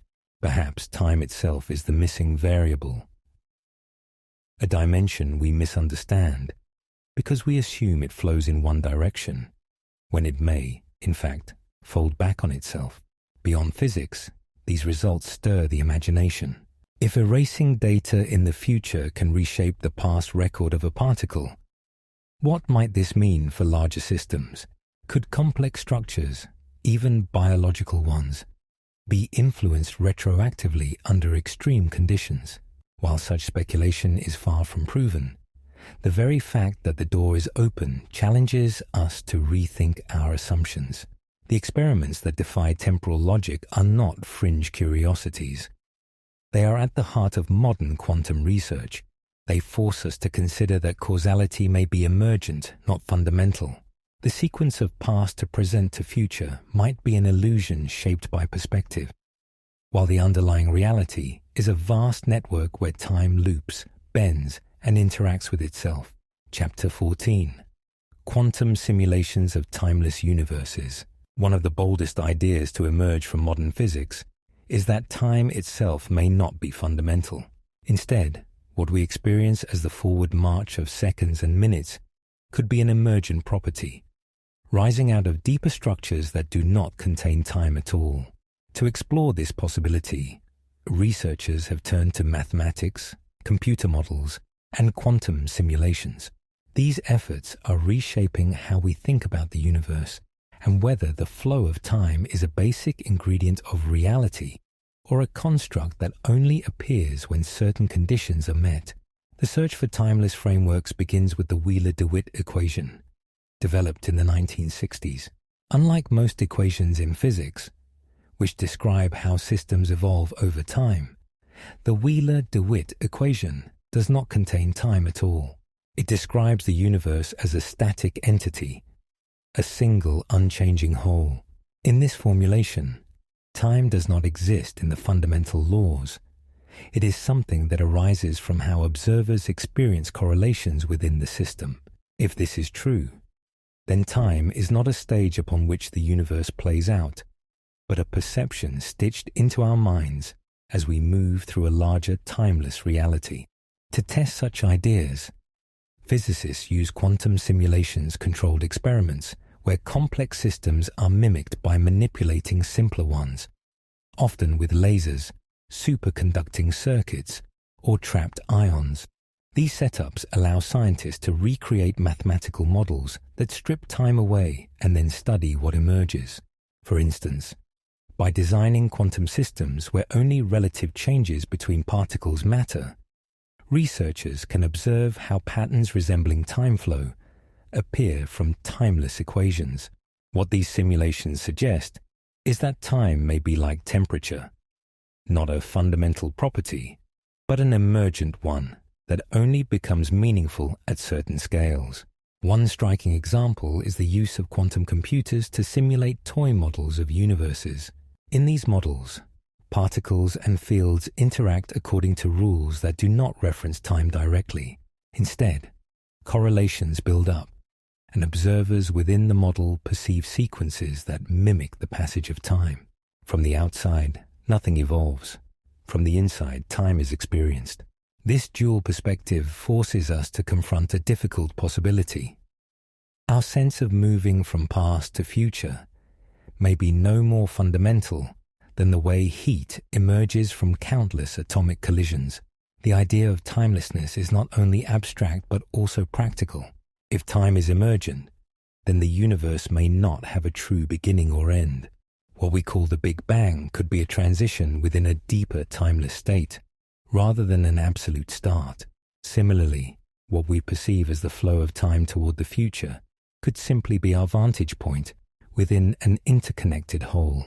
Quantum simulations provide a laboratory for testing these ideas. showing how the perception of time can arise without being built into the equations themselves. One approach that illustrates this beautifully is known as the Page-Wouters mechanism. In this framework, the universe is described by a single timeless quantum state, yet when part of the system is used as a clock, correlations with other parts create the appearance of evolution. From the perspective of the clock, things change, but from the outside, nothing at all moves. This mechanism has been tested in small-scale quantum experiments, where photons are used as model systems. Remarkably, the results align with the prediction. Time emerges only when viewed from within. The philosophical implications are profound. If these models capture something real about the universe, then time may be an illusion of perspective. We experience sequences of events, not because the cosmos is truly moving, but because our consciousness is embedded in correlations that mimic motion. From outside the system, if such a view were possible, the entire history of the universe might exist all at once, timeless and complete. Skeptics argue that while these simulations are intriguing, they may not capture the full complexity of reality. A few photons in a lab are far removed from the vastness of the cosmos. Yet the fact that timeless frameworks can be constructed and tested at all shows that the assumption of time as fundamental is not untouchable. What was once considered a bedrock of physics is now an open question. Quantum simulations of timeless universes also intersect with cosmology. Some theories suggest that the universe's earlier state, before inflation and expansion, was timeless. Only when structures formed and observers emerged did time take on meaning. If so, then time itself may be local, tied to conditions within the universe, rather than imposed from outside. This would explain why different parts of the cosmos could experience time differently, and why extreme conditions near black holes or in quantum gravity theories disrupt our familiar notions of time. For us, the experience of time is deeply real. Our memories, our expectations, our very sense of identity depend on it. Yet these simulations suggest that what feels like the most fundamental dimension may be a feature of consciousness, interpreting correlations within a timeless fabric. Just as a melody emerges from notes without existing in any one of them, time may emerge from the relationships between events rather than existing as a thing in itself. Chapter 15. The Universe Without Time. Imagine for a moment that time, the most familiar aspect of our daily existence, does not actually exist. Not in the sense that clocks don't tick or that memories don't form, but in the deeper sense that the universe itself does not contain time as a fundamental ingredient. This is not science fiction speculation. It is a genuine possibility entertained by physicists who study the foundations of quantum mechanics and cosmology. In this view, what we call time is not an underlying reality, but an illusion generated by structures and interactions at a deeper quantum level. To see how radical this idea is, consider how we normally think about the universe. We imagine it as a stage where events occur one after another, stretching from the distant past through the present and into the future. Physics has traditionally reinforced this picture by describing systems as evolving with respect to time. Yet, when researchers attempt to unify quantum mechanics with general relativity, time often disappears from the equations. The Wheeler-DeWitt equation, introduced earlier, is one of the clearest examples. It describes the state of the universe without referencing time at all. The cosmos, in this formulation, simply exists as a timeless whole. What does it mean for the universe to be timeless? One way to picture it is to think of a novel. All the chapters already exist, laid out from beginning to end. When we read the book, we experience the story page by page, moment by moment. But the book itself is complete, unchanged by our reading. If reality functions like that novel, then time is not a moving river, but the way consciousness travels across a fixed structure that contains all events at once. The past, present, and future are equally real, coexisting in a grand tapestry we can only glimpse in sequence. This timeless perspective has powerful implications for physics. It suggests that change is not fundamental but relational. Instead of asking how a system evolves over time, we ask how different parts of the system correlate with each other. The passage of time becomes a story we tell ourselves as we observe those correlations. When an electron shifts position or a planet completes an orbit, we perceive it as a sequence unfolding in time. In reality, it may be nothing more than a relationship encoded in a static quantum state. Experiments lend some credibility to this interpretation. As we saw with the Page-Wooter's mechanism, when one part of a quantum system is treated as a clock, correlations with other parts generate the appearance of time's passage. Yet if we step outside the system, no motion exists at all. This duality is crucial. Time is not a universal feature that permeates everything, but a localized perception that arises from within.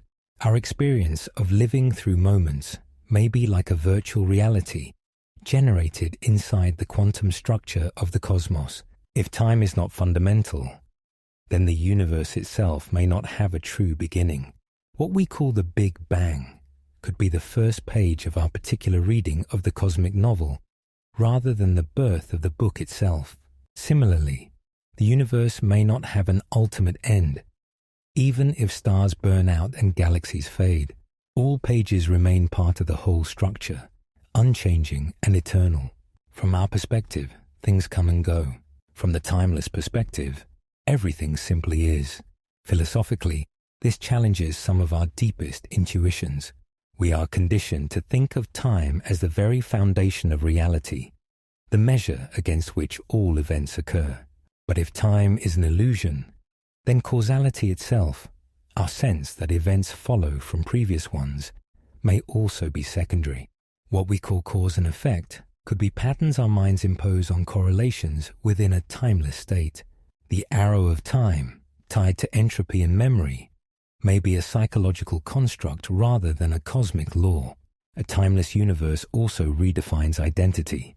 If all moments coexist equally, then the person you were years ago and the person you will be decades from now are just as real as the person listening to this now.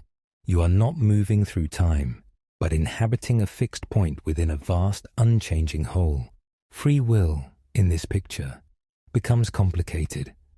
Our choices feel like they shape the future, but from outside time, every choice already exists as part of the timeless structure.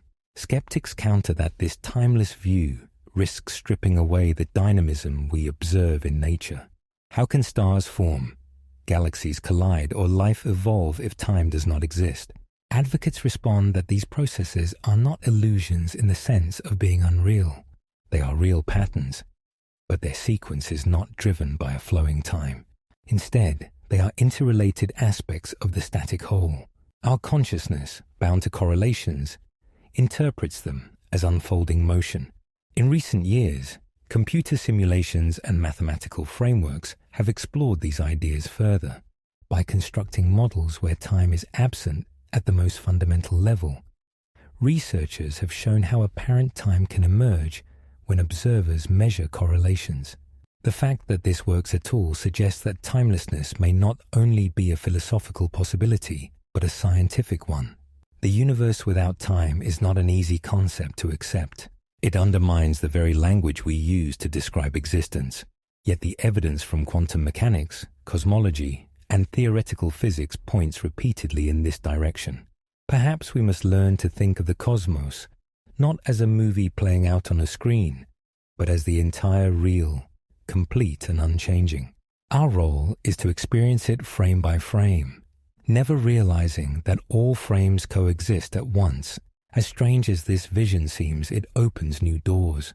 If time is not fundamental, then it might be possible to manipulate our perception of it, to explore regions of the universe where time operates differently, or even to step outside of time altogether.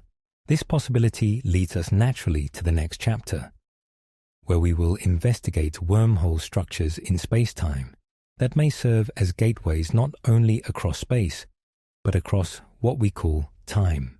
Chapter 16, Black Holes, natural time machines. Few objects in the universe capture human imagination the way black holes do. They are regions of space where gravity becomes so overwhelming that not even light can escape.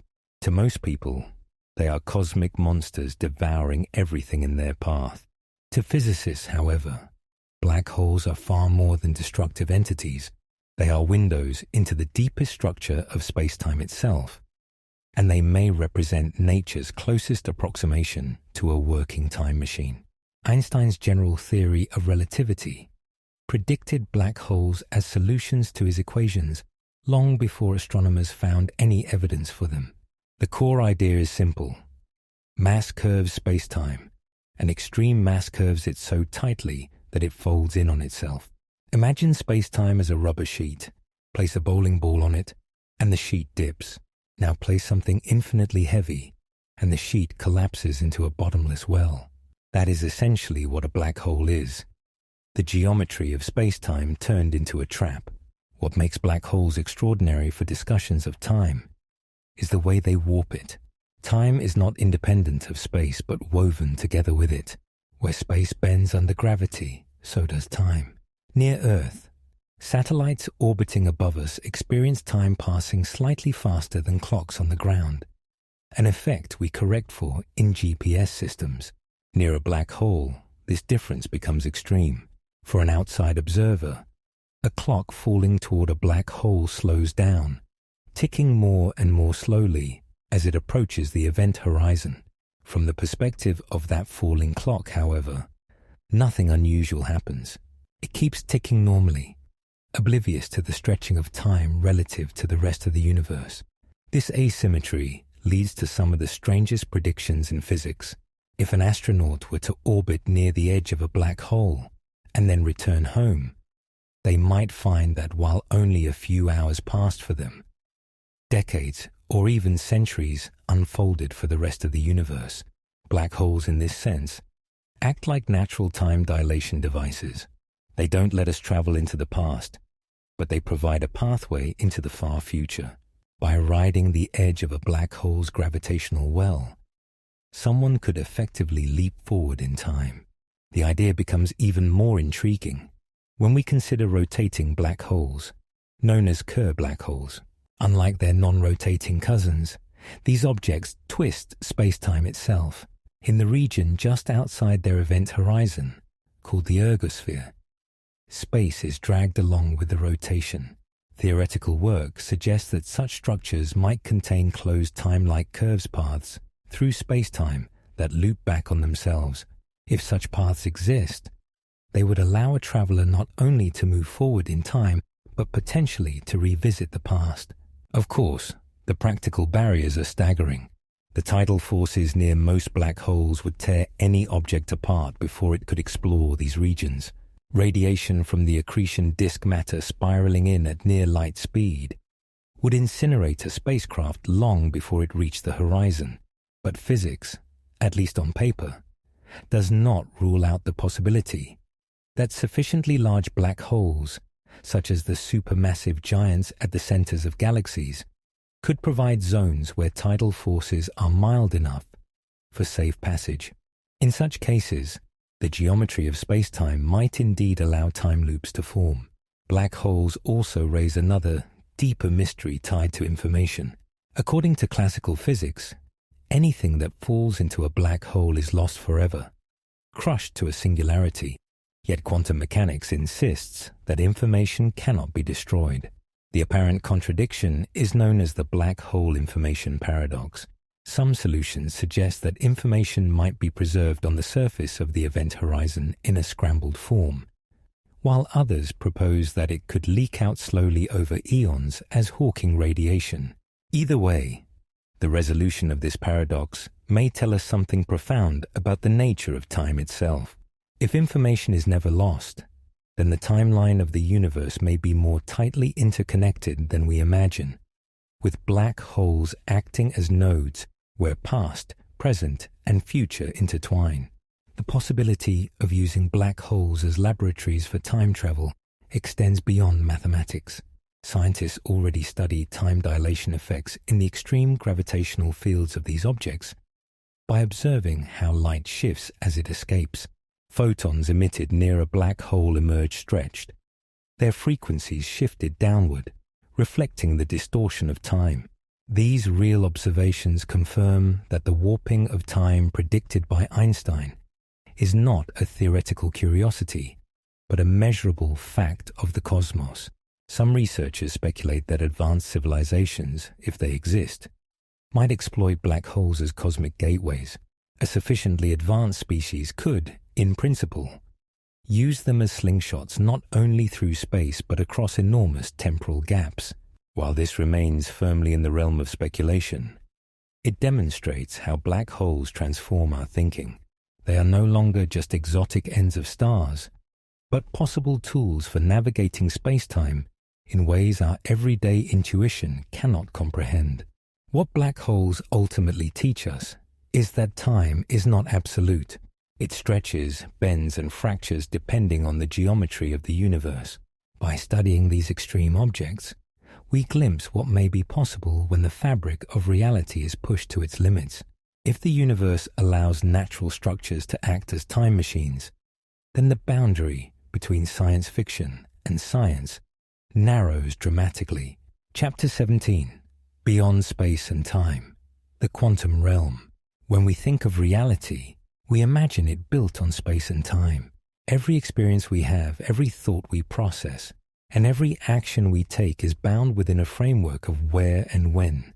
Yet when we push physics to its smallest scales, diving deep into the quantum realm, these foundations begin to dissolve.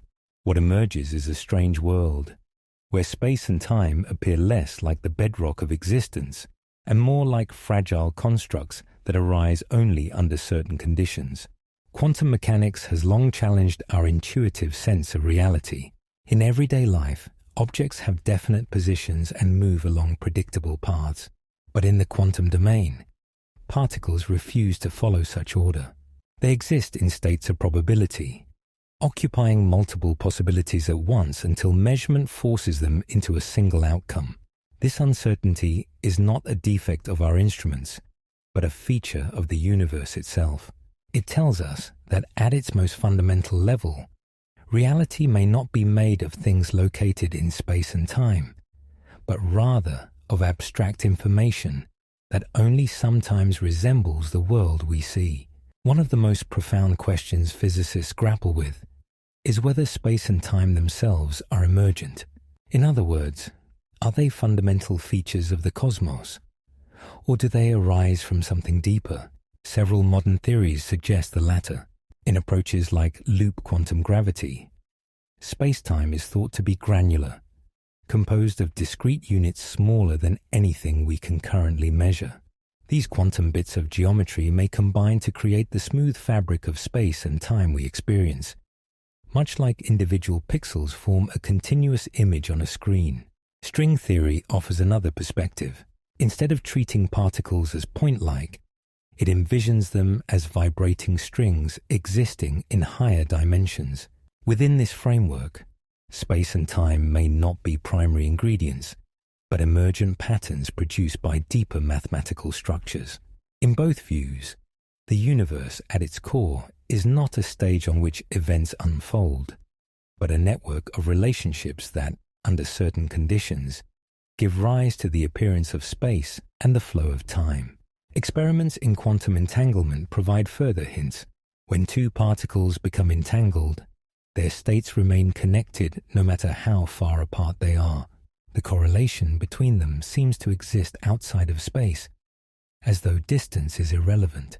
If entanglement is truly fundamental, it may mean that the spatial separation we perceive is not the ultimate description of reality, but a secondary effect of deeper connections. This challenges the notion of locality and suggests that the underlying architecture of the universe might not require space as we understand it. Time faces an equally unsettling redefinition.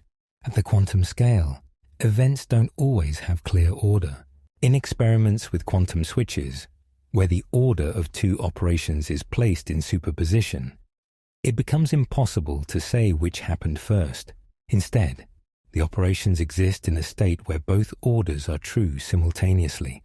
This phenomenon implies that causality itself, the backbone of time, may not be absolute. Instead, cause and effect may emerge only when quantum possibilities collapse into definite outcomes.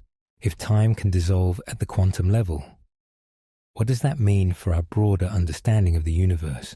It suggests that the arrow of time, which seems so rigid in our daily lives, may not be hardwired into the cosmos.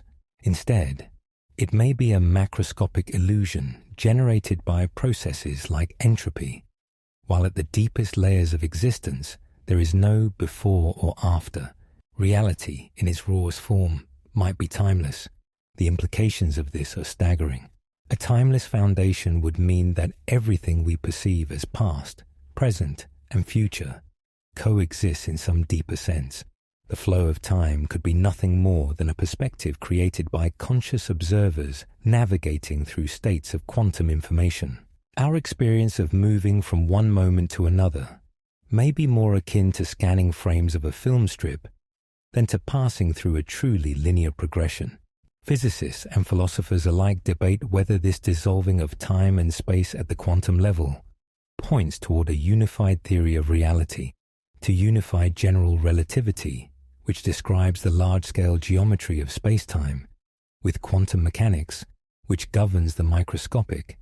We may need to accept that space and time are not fundamental at all. Instead, they may be emergent properties, similar to how temperature emerges from the collective motion of molecules. Temperature doesn't exist at the level of individual particles, but it becomes meaningful when billions of them interact. Likewise, time might only exist at the scale of galaxies, planets, and people, not at the level of quantum interactions. The quantum realm, then, becomes not just a world of uncertainty, but a place where the deepest assumptions of reality are overturned. If space and time are not fundamental, then time travel, causality, and even existence itself need to be reimagined. What we think of as the limits of possibility may only be constraints imposed by the emergent nature of time, not by the true laws of the universe. This is not only a scientific revolution, but also a philosophical one. A timeless quantum foundation reshapes how we think about identity, free will, and continuity. If the universe is timeless, then all moments may already exist. The idea of change, of progress, may be an illusion tied to our perception. From this perspective, exploring the quantum realm is not just about probing smaller particles, but about uncovering the true structure of existence. As we venture deeper into this possibility, the next logical question is how such timeless frameworks might be connected. Could there be structures, like wormholes, that serve as tunnels between regions of emergent space-time? Could advanced civilizations, or perhaps the universe itself, use these connections to weave together distant times and places? To answer that, we must turn from the dissolution of time to the possibility of traversing it through gateways beyond imagination. Chapter 18, Engineering Time Travel, Theoretical Machines. The dream of time travel has lived in human imagination for centuries, but for most of history, it remained firmly in the domain of myth and fiction. With the rise of modern physics, however, what once seemed like pure fantasy has been reshaped into a question of engineering. If time can bend, if it can loop, if it can dissolve under the laws of quantum mechanics, then perhaps it can also be controlled. Scientists today explore theoretical machines that might one day allow humanity to move through time deliberately. These proposals are not blueprints for spacecraft from a science fiction film, but rigorous attempts to apply the mathematics of relativity and quantum theory toward one of the most audacious goals imaginable. One of the most enduring ideas is the wormhole. Originally introduced through the equations of Einstein and Rosen, wormholes are tunnels connecting distant regions of space-time. In theory, they could also link different moments. A wormhole can be visualized as a shortcut through the fabric of the universe, a bridge where the distance between 2 points in space and time collapses, Traveling through such a tunnel could mean leaping not only across galaxies, but across centuries. The mathematics allows for the possibility, but there are challenges that border on the insurmountable. Wormholes, if they exist, would collapse instantly without extraordinary stabilization. This is where exotic matter comes into play. Unlike normal matter, which has positive energy density, exotic matter would have negative energy density, creating the repulsive pressure needed to keep a wormhole throat open long enough for passage. To date, no one has discovered such material in usable amounts. But experiments in quantum field theory suggest that negative energy can arise under certain conditions, such as in the Casimir effect, between closely spaced plates. If wormholes represent tunnels through space-time, another approach comes from rotating universes. In 1949, Kurt Gödel, a close colleague of Einstein, discovered a solution to general relativity that allowed for a universe in perpetual rotation. Within this strange cosmos, closed time-like curves naturally appeared, meaning that travelers could trace paths that looped into their own past. While our universe does not seem to exhibit Gödel's global rotation, his work demonstrated that relativity itself harbors possibilities for time machines, hidden in the structure of space-time solutions. Quantum mechanics opens yet another frontier. Instead of bending vast cosmic structures, some researchers propose harnessing the computational power of quantum systems to simulate time travel. Quantum computers, which exploit superposition and entanglement, could in principle calculate states that correspond to different moments in time. Theoretical models even suggest that certain quantum algorithms might allow for retrocausal problem solving, where the result appears to influence the initial conditions. Though this is far from building a physical time machine, it raises the possibility that time manipulation might begin not with massive tunnels through space-time, but with information itself. In such a scenario, controlling time might mean reprogramming reality at its most basic level. Another imaginative proposal revolves around cosmic strings. These are hypothesized one-dimensional defects in space-time, possibly created in the early universe. If two cosmic strings passed close to one another at high speed, they could create conditions where closed time-like curves emerge. By moving around such strings, a traveler might return to their own past. While no evidence of cosmic strings has yet been found, the mathematics does not forbid them, leaving open a pathway to engineering time travel through natural relics of the universe's birth. The energy requirements for any of these proposals are immense. Stabilizing a wormhole or manipulating cosmic strings would demand levels of energy far beyond what current civilization can generate. Yet physics has repeatedly shown that ideas once deemed impossible can become practical given new technologies. Only a century ago, splitting the atom seemed inconceivable. Now nuclear reactors and particle accelerators are everyday realities of advanced science.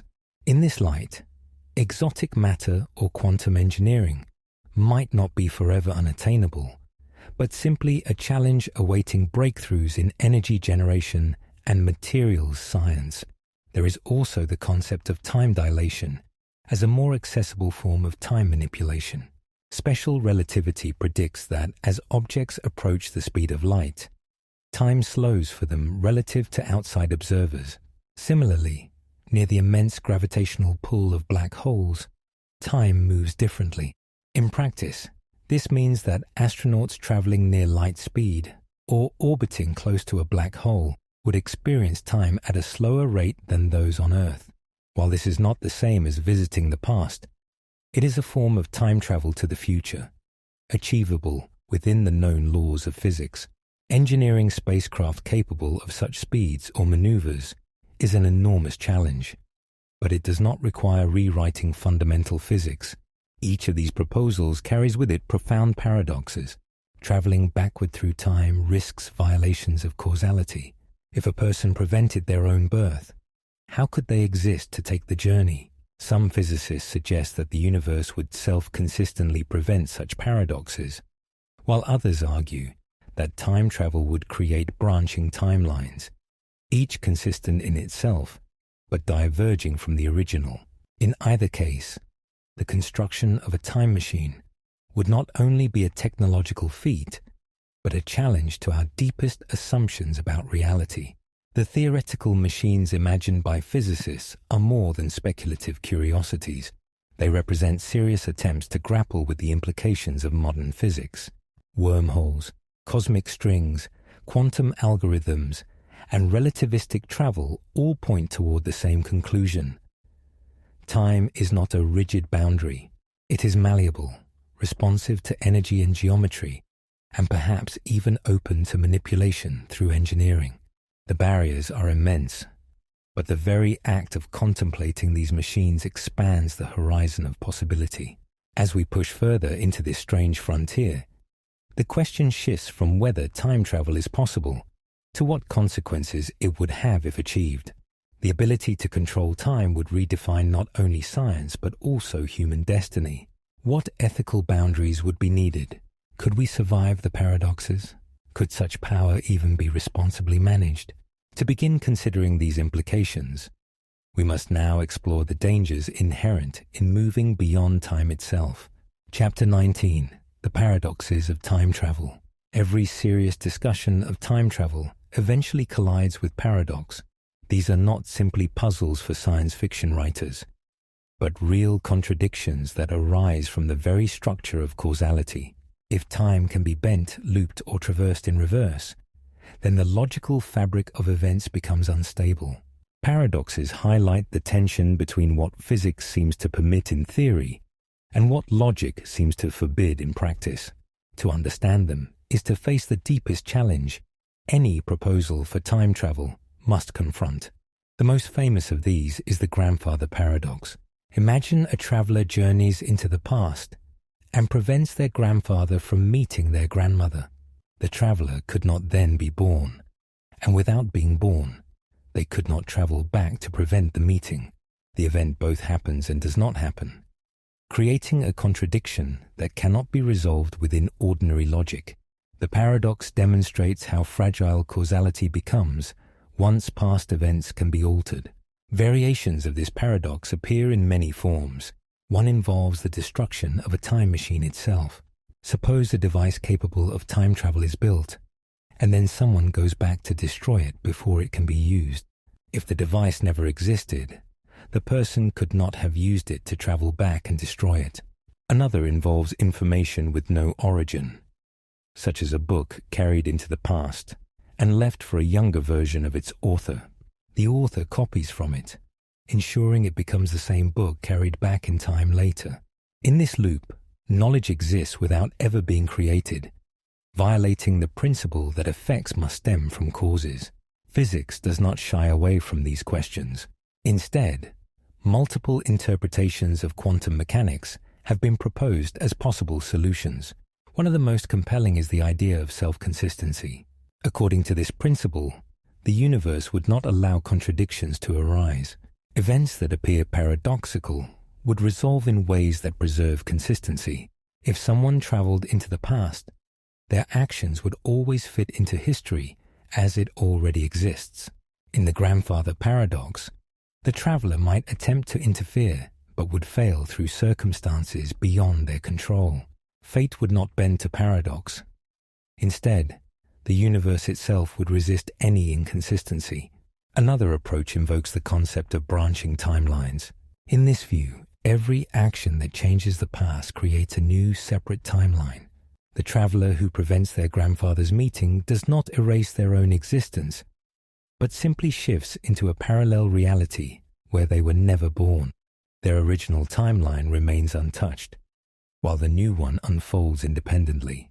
This interpretation resolves contradictions by multiplying worlds, each consistent within itself.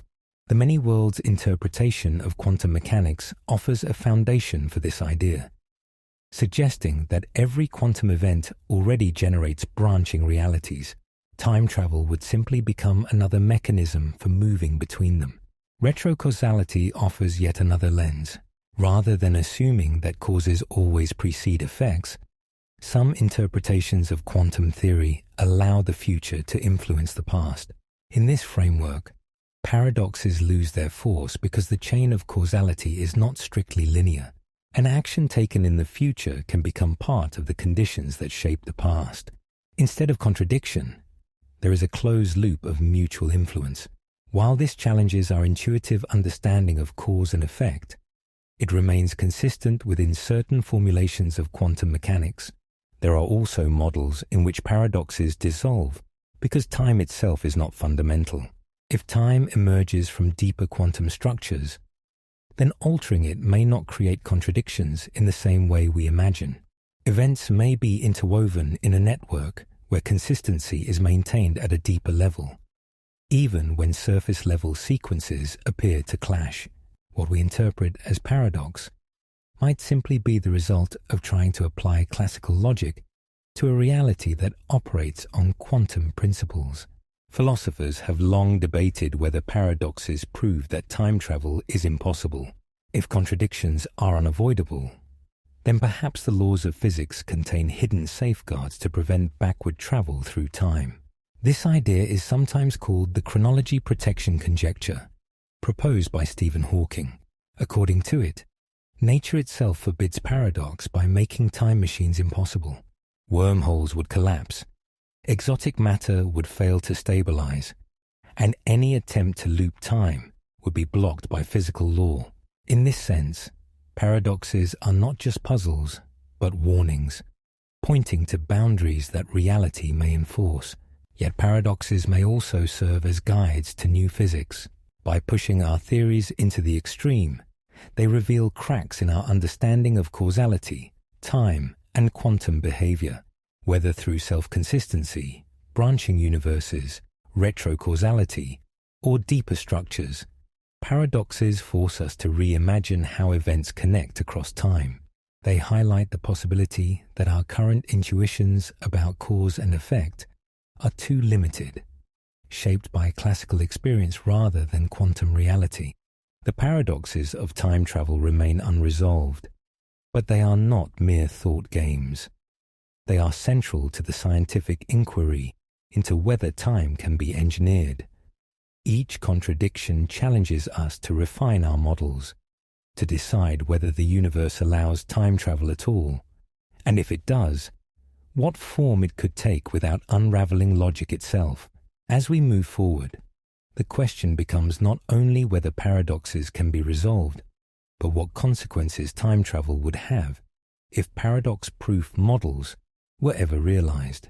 If humans could step outside the normal flow of time, would history remain stable, or would it fracture into countless versions? To explore this further, we must consider the ultimate consequences of quantum time travel on the shape of reality itself. Chapter 20. The risks of moving beyond time. The dream of breaking through time's barriers often inspires visions of exploration, freedom, or mastery over destiny. Yet for every imagined possibility, there are dangers that cut far deeper than ordinary risks. To tamper with time is to tamper with the foundation on which existence itself rests. Unlike building a faster engine or stronger material, moving beyond time strikes at causality, memory, identity, and the coherence of reality. The risks are not minor. They challenge the survival of the universe as we know it. The first danger lies in destabilizing causality. Our entire understanding of physics, from Newtonian mechanics to relativity, depends on events having an order that can be traced. Even in quantum mechanics, where probabilities replace certainty, the concept of one thing leading to another remains intact. If actions could ripple backward as well as forward, causality might collapse. Without a clear chain of events, science itself loses meaning, for prediction depends on the ability to link cause and effect. A single instance of backward interference could unravel the very consistency of physical law. Another risk emerges in the possibility of erasing reality. If time travel or temporal manipulation allows changes to the past, then the present we inhabit may be nothing more than a fragile arrangement waiting to be overwritten. Altering a single interaction long ago could ripple forward, replacing entire civilizations with different ones, or perhaps erasing humanity altogether. Unlike physical destruction, which eliminates specific objects or regions, temporal alteration threatens the very history that gives rise to existence. It is not annihilation by force, but erasure by substitution.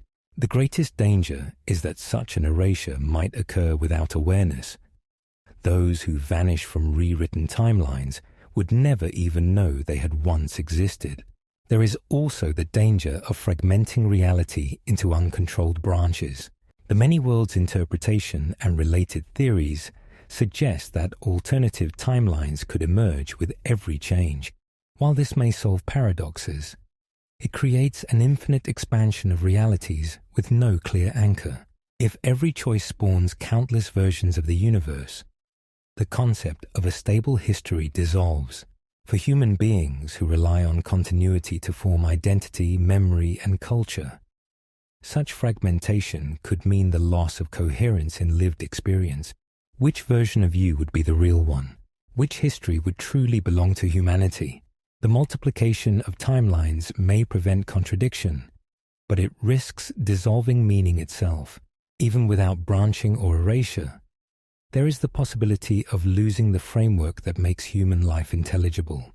Time is not only a backdrop, but a structure through which consciousness organizes experience.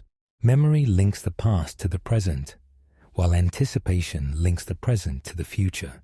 Remove that structure, and awareness itself may falter. If time is destabilized, perception might collapse into confusion, with events repeating, reversing, or occurring without sequence. In such a condition, human minds could not function. Civilization, based on coordination and planning, would disintegrate in the absence of reliable temporal order. Some theorists suggest that even small manipulations of time could release uncontrollable effects. A machine intended to bend space-time slightly might generate feedback loops, amplifying fluctuations until the entire structure of reality destabilizes. Unlike ordinary accidents, which can be contained, temporal accidents might propagate across all of existence. The risk is total, for there would be no outside frame in which to repair the damage. Once time itself is compromised, the stage on which physics operates ceases to exist. The ethical dangers are equally profound. If time can be traversed or rewritten, who decides which version of history stands? Control over temporal structures would mean control not only of the future, but of the past, and therefore of memory and identity. Whole populations could be rewritten out of existence or replaced by alternate versions. Power of this magnitude is absolute, for it reshapes not only what is, but what ever was. The danger is not only scientific collapse, but moral catastrophe. As human ambition collides with forces too great to restrain, even if the universe resists paradox through self-consistency, the risks remain. A consistent history may mean that any attempt to change the past simply fails, but failure in this context could come through disaster. The traveler who tries to alter history might trigger accidents that preserve consistency at the cost of destruction. The universe may guard itself, but its methods may not be gentle. Consistency does not promise safety. It only promises the avoidance of contradiction. The final risk is existential, the possibility that moving beyond time severs humanity from meaning altogether. Our deepest experiences, love, loss, memory, aspiration, depend on time's flow.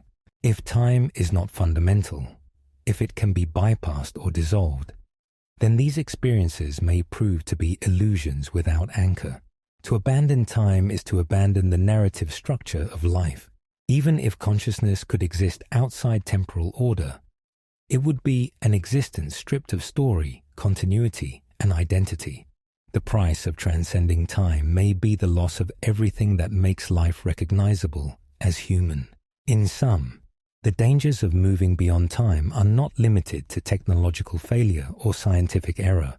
They extend to the annihilation of causality, the erasure of history, the fragmentation of identity, and the collapse of meaning itself. The allure of mastering time must be weighed against risks that go beyond destruction to something even deeper, the unmaking of the framework that makes existence possible. As we approach the conclusion of this exploration, it becomes clear that time is not simply a dimension to be bent or conquered. It is a delicate structure that may be essential to the coherence of reality itself. The final question, then, is not whether time can be transcended, but whether it should be. To answer this, we must look back at everything we have uncovered and consider what it means for the ultimate mystery of time and our place within it. Chapter 21, Quantum Time and Human Destiny. If humanity ever crossed the threshold and gained control over time itself, the question would no longer be whether it was possible, but what we would do with such power. Unlike discovering fire or mastering electricity, time travel is not a tool that can be neatly contained. It would reshape history, morality, and even the meaning of existence. Quantum physics has shown us hints that time may be more malleable than we once believed, yet imagining what humanity might do with that malleability forces us to confront the deepest truths about our nature. The first impulse would likely be to use time travel for knowledge. Civilizations have always sought understanding, and the ability to directly observe the past would seem irresistible. Imagine historians walking through the streets of ancient cities, scientists witnessing the birth of stars, or philosophers meeting the great thinkers they study. The ability to confirm or deny historical records would end debates that have lasted centuries. But with such clarity comes danger. If the past is not only observed but altered, even unintentionally, the truth we sought could dissolve into shifting timelines. The pursuit of knowledge could become the seed of chaos. Beyond curiosity lies ambition. Nations and leaders would see in time travel the ultimate advantage. If wars could be fought not only on the battlefield but within history itself, the very idea of victory and defeat would change. A single alteration centuries ago could secure power for one group while erasing another entirely. Such control would make nuclear weapons seem trivial, for the threat would not be destruction, but the rewriting of reality. Humanity's struggle with greed, ambition, and violence would be magnified to cosmic scale. The question would no longer be who rules the present, but who controls the flow of history itself. At the personal level, time travel would awaken deep moral dilemmas. Who would not be tempted to revisit moments of tragedy to prevent loss or to undo mistakes?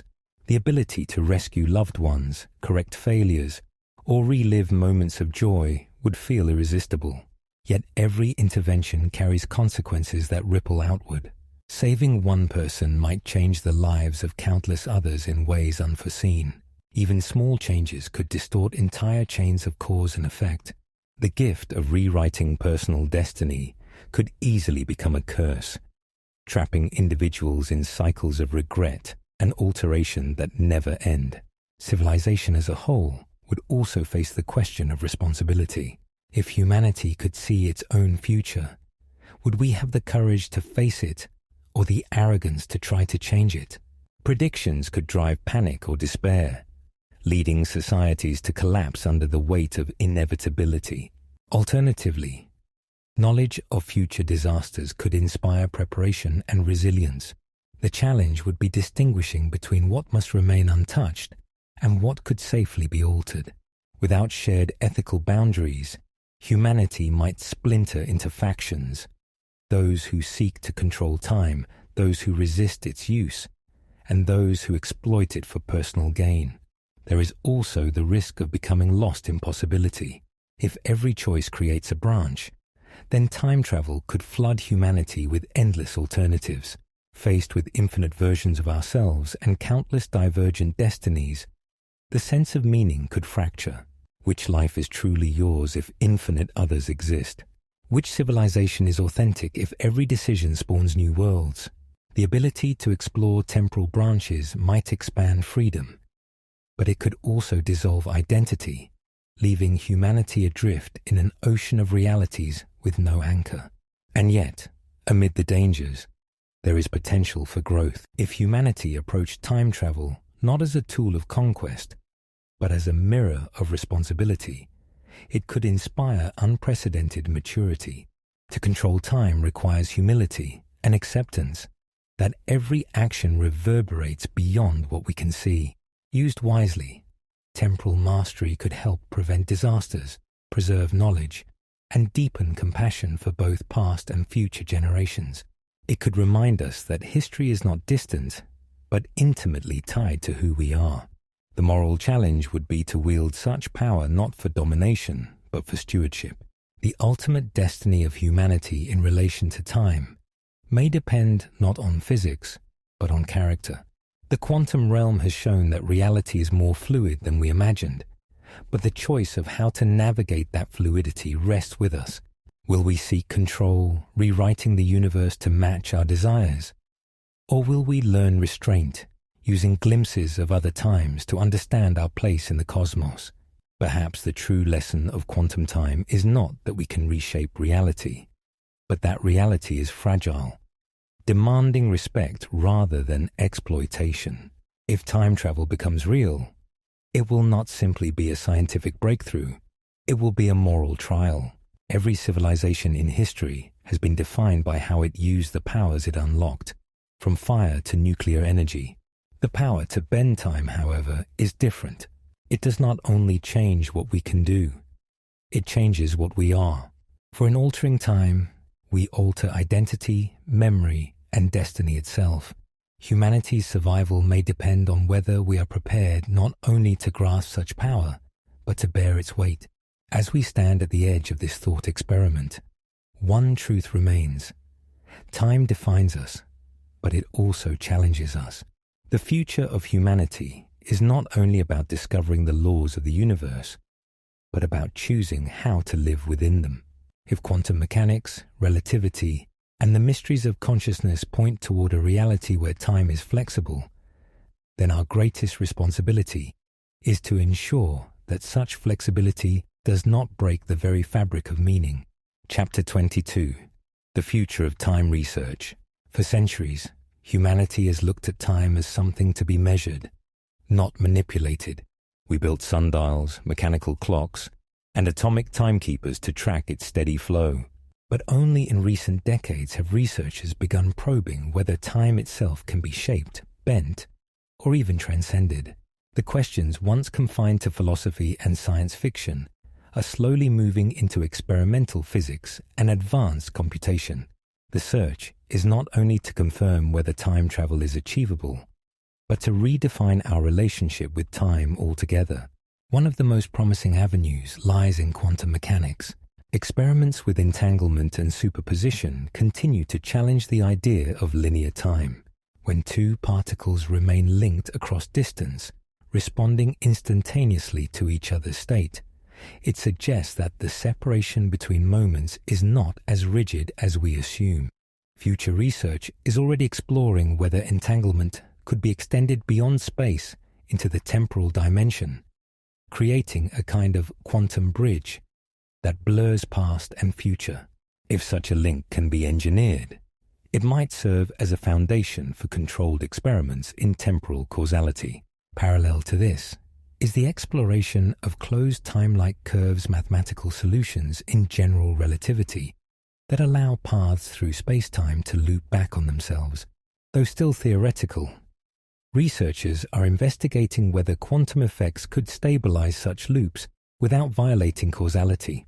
The merging of Einstein's equations with quantum field theory remains one of the greatest challenges in physics, but new computational methods powered by AI, are allowing scientists to test scenarios once thought impossible to model.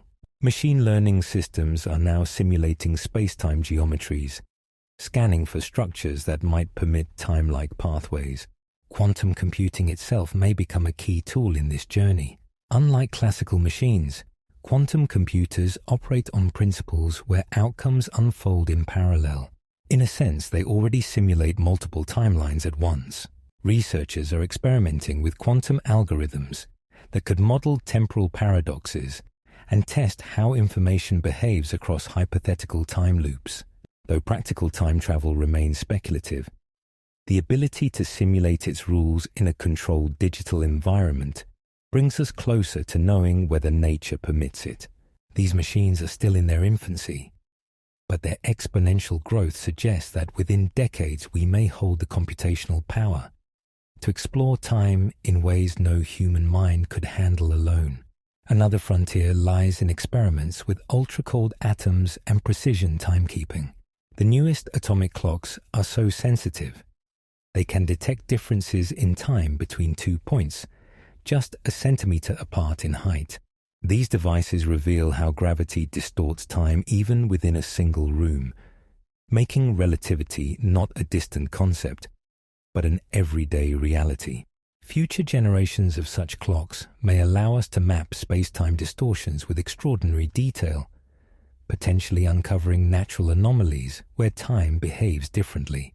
These would not only confirm aspects of Einstein's theories, but could highlight regions where unconventional travel might be possible. High-energy particle physics also plays a role. Colliders like the Large Hadron Collider have already probed conditions close to those of the early universe, where time itself may have operated differently. Ongoing and planned experiments aim to push these limits further, searching for particles or fields that might influence temporal flow. Some researchers speculate about exotic matter with negative energy density, a requirement for stabilizing wormholes. While no such material has yet been found, theoretical work suggests it could arise under extreme quantum conditions. Unlocking its existence may be the deciding factor in whether time manipulation moves from speculation to engineering. Artificial intelligence is accelerating these discoveries by sorting through enormous datasets, identifying patterns invisible to human researchers, and even generating new hypotheses. Where once a physicist might test a handful of equations, AI can now scan billions of possibilities, mapping the vast landscape of potential time geometries. Already, these systems have surprised researchers by finding shortcuts in problems considered unsolvable. As AI grows more advanced, it may become a partner in charting the unknown structure of time, pointing the way toward breakthroughs no human could reach unaided. But the future of time research is not only technological, it is philosophical and ethical as well. As experiments edge closer to testing whether information can move backward in time, or whether quantum systems can communicate across temporal boundaries, we will face difficult questions. Should we attempt to create conditions where causality is violated? What risks arise if we generate feedback loops of information? Can society handle the implications of messages from the future, even if they are only a few moments ahead? These challenges must be considered alongside the technical progress, for without ethical grounding, the pursuit of time research could lead to instability rather than discovery. Looking ahead, the likely path is gradual.